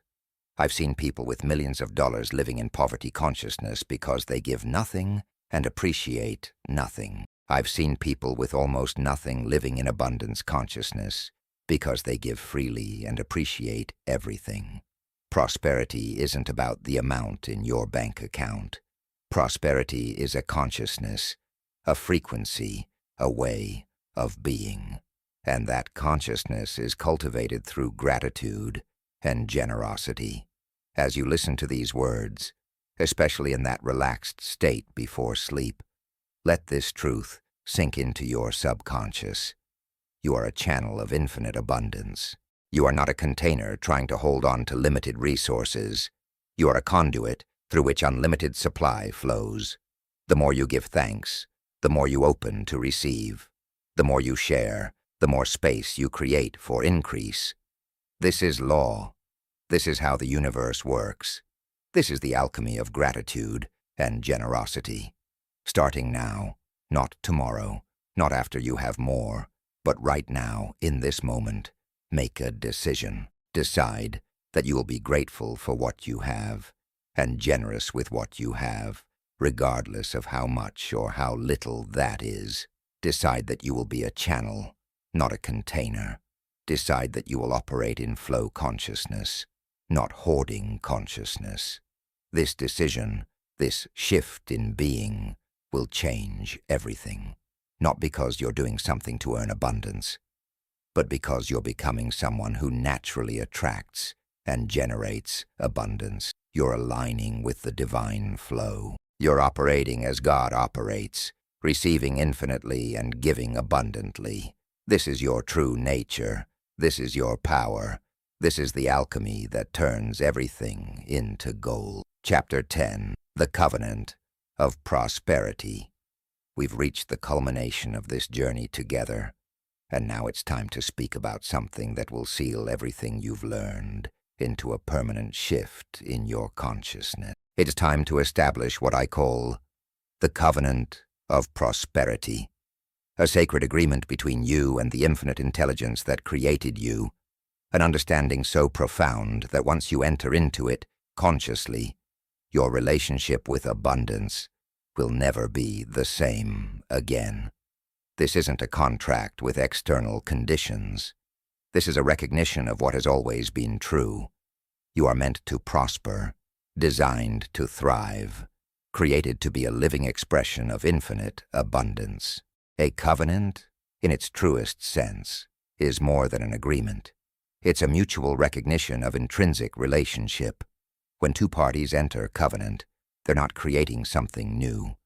They're acknowledging something that already exists and committing to honor it consciously. The covenant of prosperity isn't about convincing God to give you abundance. It's about recognizing that you and Source are already in relationship, that abundance is already your inheritance, and that your role is simply to align with this truth and allow it to express through you. This changes everything because you're no longer asking for something you don't have.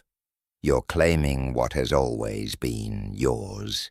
Throughout these chapters, we've explored the mechanics of creation, how consciousness shapes reality, how your subconscious programming runs your life, how vibration attracts matching experiences, how faith collapses quantum possibilities into physical manifestation. We've learned about multiplication, about the fertile void, about gratitude and generosity. But now, we must take all of this understanding and anchor it into a living commitment, a covenant that makes prosperity not something you do, but something you are. This is the shift from techniques to transformation, from trying to being, from seeking to embodying. The covenant of prosperity has three essential elements, and when you consciously embrace all three, you become an unstoppable force of creative abundance. The first element is recognition. You must recognize at the deepest level of your being that you are not separate from Source. You are not a creation standing apart from the Creator. You are consciousness itself, temporarily focused into individual expression. Every quality that Source has, you have. Every power that God wields, you wield. The infinite abundance of the universe isn't something external that you must attract.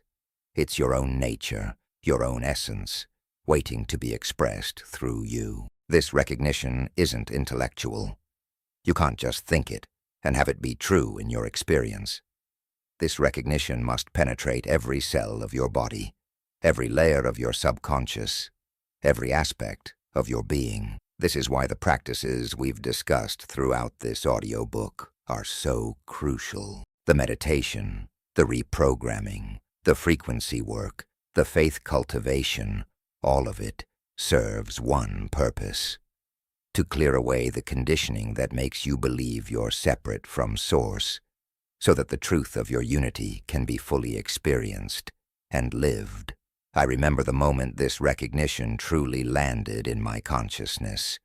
I was in meditation, and I had been working with the question, "Who am I really?" for weeks. Suddenly the answer came not as words, but as direct knowing. I am not. I am a person who exists within the universe, but I am. The same I am that spoke to Moses from the burning bush. The same I am that is the ground of all existence. In that moment I understood that the separate self I had believed myself to be was just a character I was playing. But my true identity was, and always had been, the infinite consciousness playing that character. And if I am that consciousness, then everything that consciousness is capable of is available through me. That recognition changed my entire relationship with manifestation. I stopped asking the universe for things. I started recognizing that I am the universe, experiencing itself through this particular focal point. I stopped hoping that abundance would come to me. I started knowing that abundance flows from me because I am made of the same substance as Source, and Source is infinite abundance. This wasn't arrogant, this was truth, and this truth set me free from limitation in ways that techniques and strategies never could. The second element of the covenant of prosperity is responsibility. This is where most people stumble, because they hear responsibility and think it means burden or blame. But responsibility, in its truest meaning, is response-ability, the ability to respond, the power to choose your response to any circumstance. When you enter the covenant of prosperity, you take complete responsibility for your experience, not because you caused every circumstance, but because you have the power to choose what every circumstance means and how you respond to it. This level of responsibility is terrifying to the ego because it means you can no longer blame anyone or anything for your life. You can't blame your parents, your circumstances, the economy, the government, bad luck, or even God. You must acknowledge that your consciousness, your beliefs, your vibration, your choices have created your current experience, and you have the power to create differently.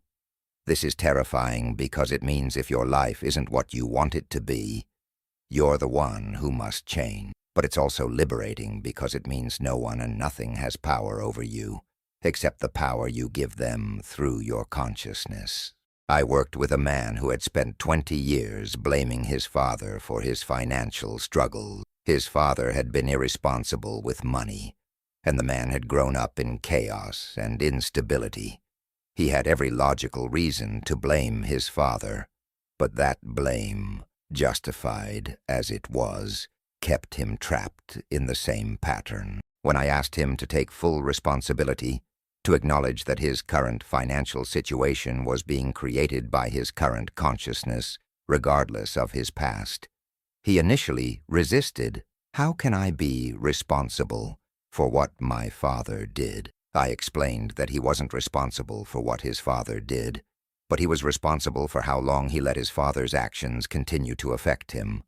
That shift That acceptance of responsibility freed him. He stopped being a victim of his past and became a creator of his future. Within 6 months, his financial situation had completely transformed, not because his past changed, but because his relationship to his past changed. He had taken his power back by taking responsibility. This is the second element of the covenant.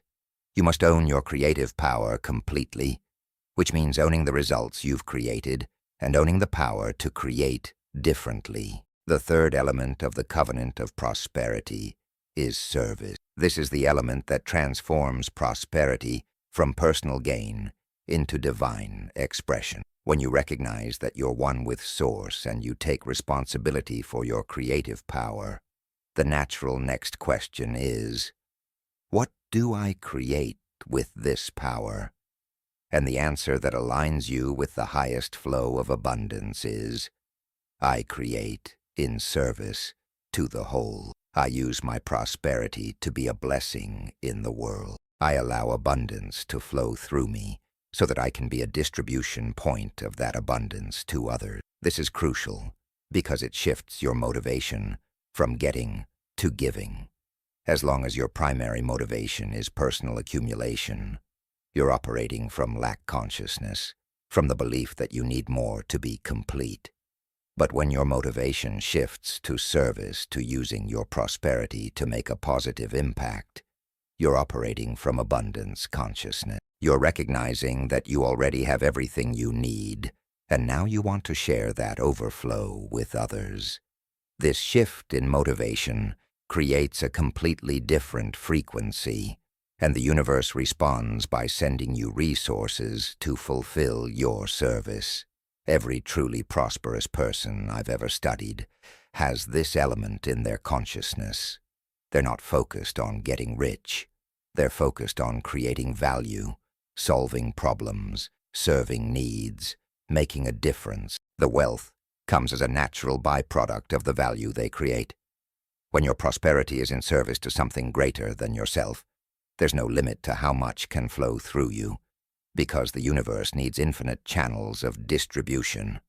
You become one of those channels when you commit to service. I experienced this shift personally when I stopped asking, how can I make more money?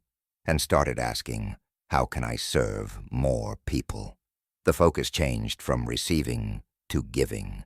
And paradoxically, I started receiving far more than I had when receiving was my primary goal. This is the mystery of the covenant. When you give yourself in service, the universe gives itself to you in supply. When you make your life about contribution rather than accumulation, abundance flows to you effortlessly because you're needed as a distribution point. These three elements, recognition, responsibility, and service, form the foundation of the covenant of prosperity. When you consciously embrace all three, when you live from the knowing that you are sourced in expression, when you take full responsibility for your creative power, and when you dedicate your prosperity to service of the whole, you enter into a state of consciousness where poverty becomes impossible. Not because you'll never face challenge, but because you'll have access to unlimited creative power to transform any challenge into opportunity. Now here's how you establish this covenant consciously. You must make a declaration, not to some external God, but to your own deepest self, to the consciousness that you are. This declaration seals your intention and signals to the quantum field that you're operating from a new identity. The declaration goes like this, and I want you to speak it out loud when you're ready. Not just read it, but embody it. Feel it. Let it resonate through every cell of your being. I recognize that I am one with Source. That infinite abundance is my true nature. I take full responsibility for creating my experience through my consciousness. I dedicate my prosperity to being a blessing in the world, allowing abundance to flow through me to serve the highest good. This is who I am. This is how I live. This is my covenant. As you speak these words, you're not making something become true. You're declaring what is already true and committing to live in alignment with that truth. This is a sacred moment, a turning point, the instant where you stop playing small and step into your divine identity as a creator of prosperity. The universe hears this declaration not through your words, but through the shift in your frequency, and it responds by reorganizing your reality to match your new identity. But declaration alone isn't enough. The covenant must be lived daily. This means you must create practices that keep you anchored in this consciousness. Every morning before you engage with the world, spend time in recognition. Remind yourself who you are. Connect with Source through meditation, prayer, or whatever practice resonates with you. Feel the infinite abundance that you are made of. Let that feeling fill you before you start your day. This morning practice sets your frequency for the entire day. Throughout the day, practice responsibility by being conscious of your thoughts, emotions, and reactions. When something triggers you into fear, lack, or limitation, pause, breathe. Remember that you're the creator of your experience. Ask yourself, what do I choose to create in this moment? Then consciously choose a different response, a response that aligns with prosperity consciousness rather than scarcity consciousness. This moment-by-moment practice of conscious choice rewires your neural pathways and strengthens your identity as a deliberate creator.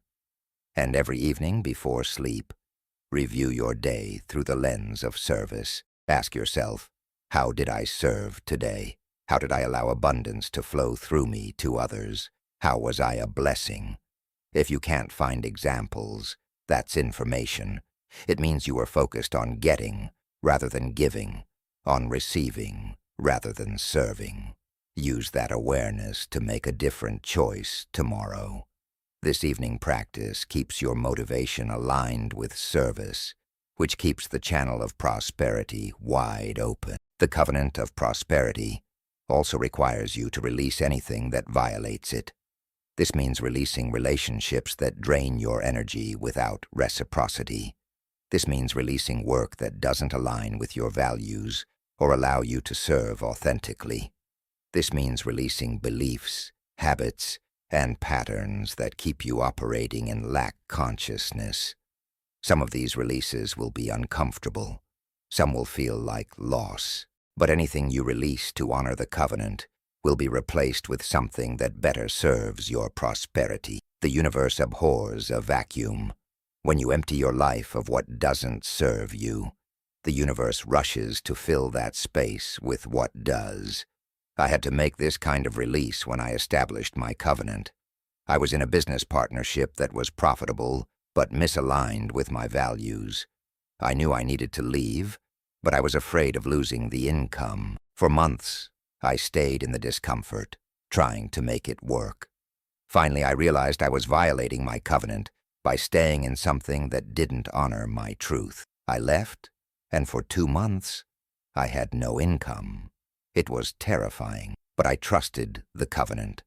I knew that by releasing what didn't serve me, I was creating space for what would. On day 63, an opportunity appeared that was so perfectly aligned with my gifts and values that I knew it was the universe responding to my faith. Within 6 months, I was earning 3 times what I had made in the partnership. The covenant honored me because I honored it. This is how the covenant works. It's reciprocal. You honor it by living in recognition, responsibility, and service. The universe honors you by providing unlimited resources to support your mission. But you must be willing to trust it, even when physical evidence suggests otherwise. You must be willing to release what doesn't serve the covenant, even when it feels safe and familiar. You must be willing to leap into the unknown, trusting that the universe will catch you, support you, and provide for you because you've aligned yourself with the flow of infinite abundance. As we come to the close of this final chapter, I want you to understand something profound. Everything you've learned in this audiobook isn't just information. It's transformation. If you've been truly listening, if you've been absorbing these words in that relaxed state before sleep, your subconscious has been reprogrammed. New neural pathways have been created. Old limiting beliefs have been loosened. You are literally not the same person who started this audiobook. The question is, will you live from this new consciousness? Will you honor the transformation that has occurred? Will you enter the covenant of prosperity and live it every day? The choice is yours, and it's a choice you must make consciously and deliberately. You can go back to old patterns, old beliefs, old limitations. The pull of the familiar is strong, or you can step forward into your new identity as a conscious creator of prosperity. Someone who knows they're one with Source, someone who takes full responsibility for their experience, someone who uses their abundance in service to the world. This second choice requires courage. It requires faith. It requires commitment. But it's the only choice that leads to the life you truly want to live. I'm going to leave you with a final practice, something you can do right now and every night as you listen to this audiobook to deepen the covenant. As you lie in bed, ready to sleep, place your hand on your heart. Feel your heartbeat, that reliable rhythm that has sustained you your entire life without your conscious effort. That heartbeat is the universe keeping you alive. That heartbeat is Source expressing as you. Now, with your hand on your heart, speak these words silently or aloud. I am one with infinite abundance. I create my reality consciously. I use my prosperity to serve. This is who I am. This is my covenant. And so it is. Feel the truth of those words. Don't just think them. Feel them in your body. Let them resonate in your heart. As you fall asleep with this declaration in your consciousness, your subconscious will integrate it deeply. You'll wake up the next morning slightly different, slightly more aligned, slightly more powerful. Do this every night. Let it become your sacred practice, your anchor, your reminder of who you truly are and what you're truly capable of. You are not reading these words by accident. You are not listening to this audiobook by coincidence.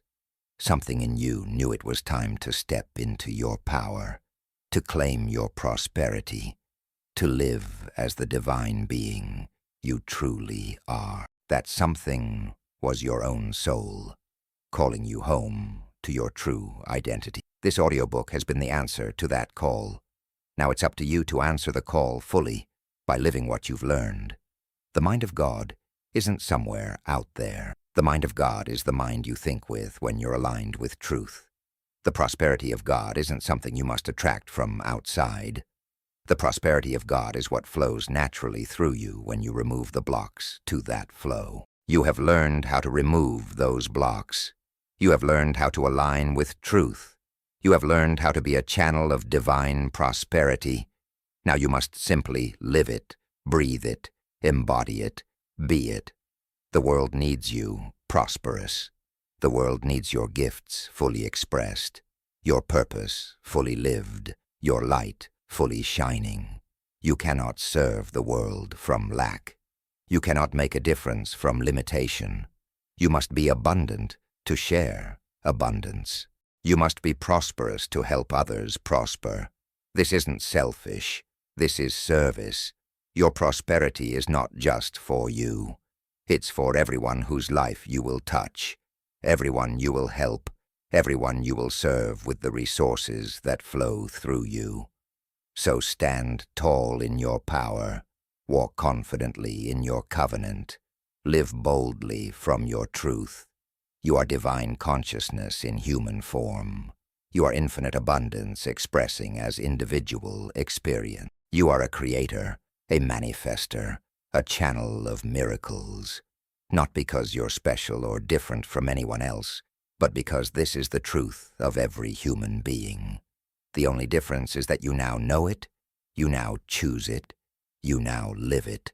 The covenant of prosperity is established. The agreement is sealed. You and Source are one, have always been one, will always be one.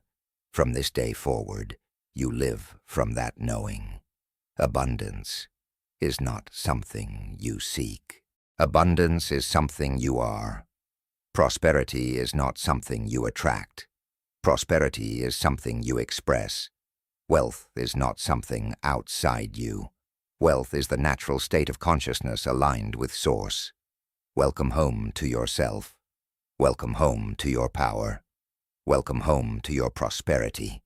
The journey doesn't end here. The journey begins here. Every day is an opportunity to deepen the covenant, to live more fully from your divine identity, to allow more abundance to flow through you. And as you do, you'll discover that prosperity isn't the goal. Prosperity is the natural result of living in alignment with who you truly are. The goal is simply to be yourself, your true self, your divine self. Everything else flows from that. Sleep now. If you're listening to this before bed, sleep with the covenant in your heart. Sleep knowing that your subconscious is integrating everything you've learned. Sleep trusting that you're waking up tomorrow as a new person, a prosperous person, a divine person, expressing infinite abundance in every area of life. And when you wake, live from that truth. Make every choice from that consciousness. Take every action from that identity, and watch as your life transforms into evidence of what you've always known deep down. You are meant to prosper. You are designed to thrive. You are created to be abundant. This is your covenant.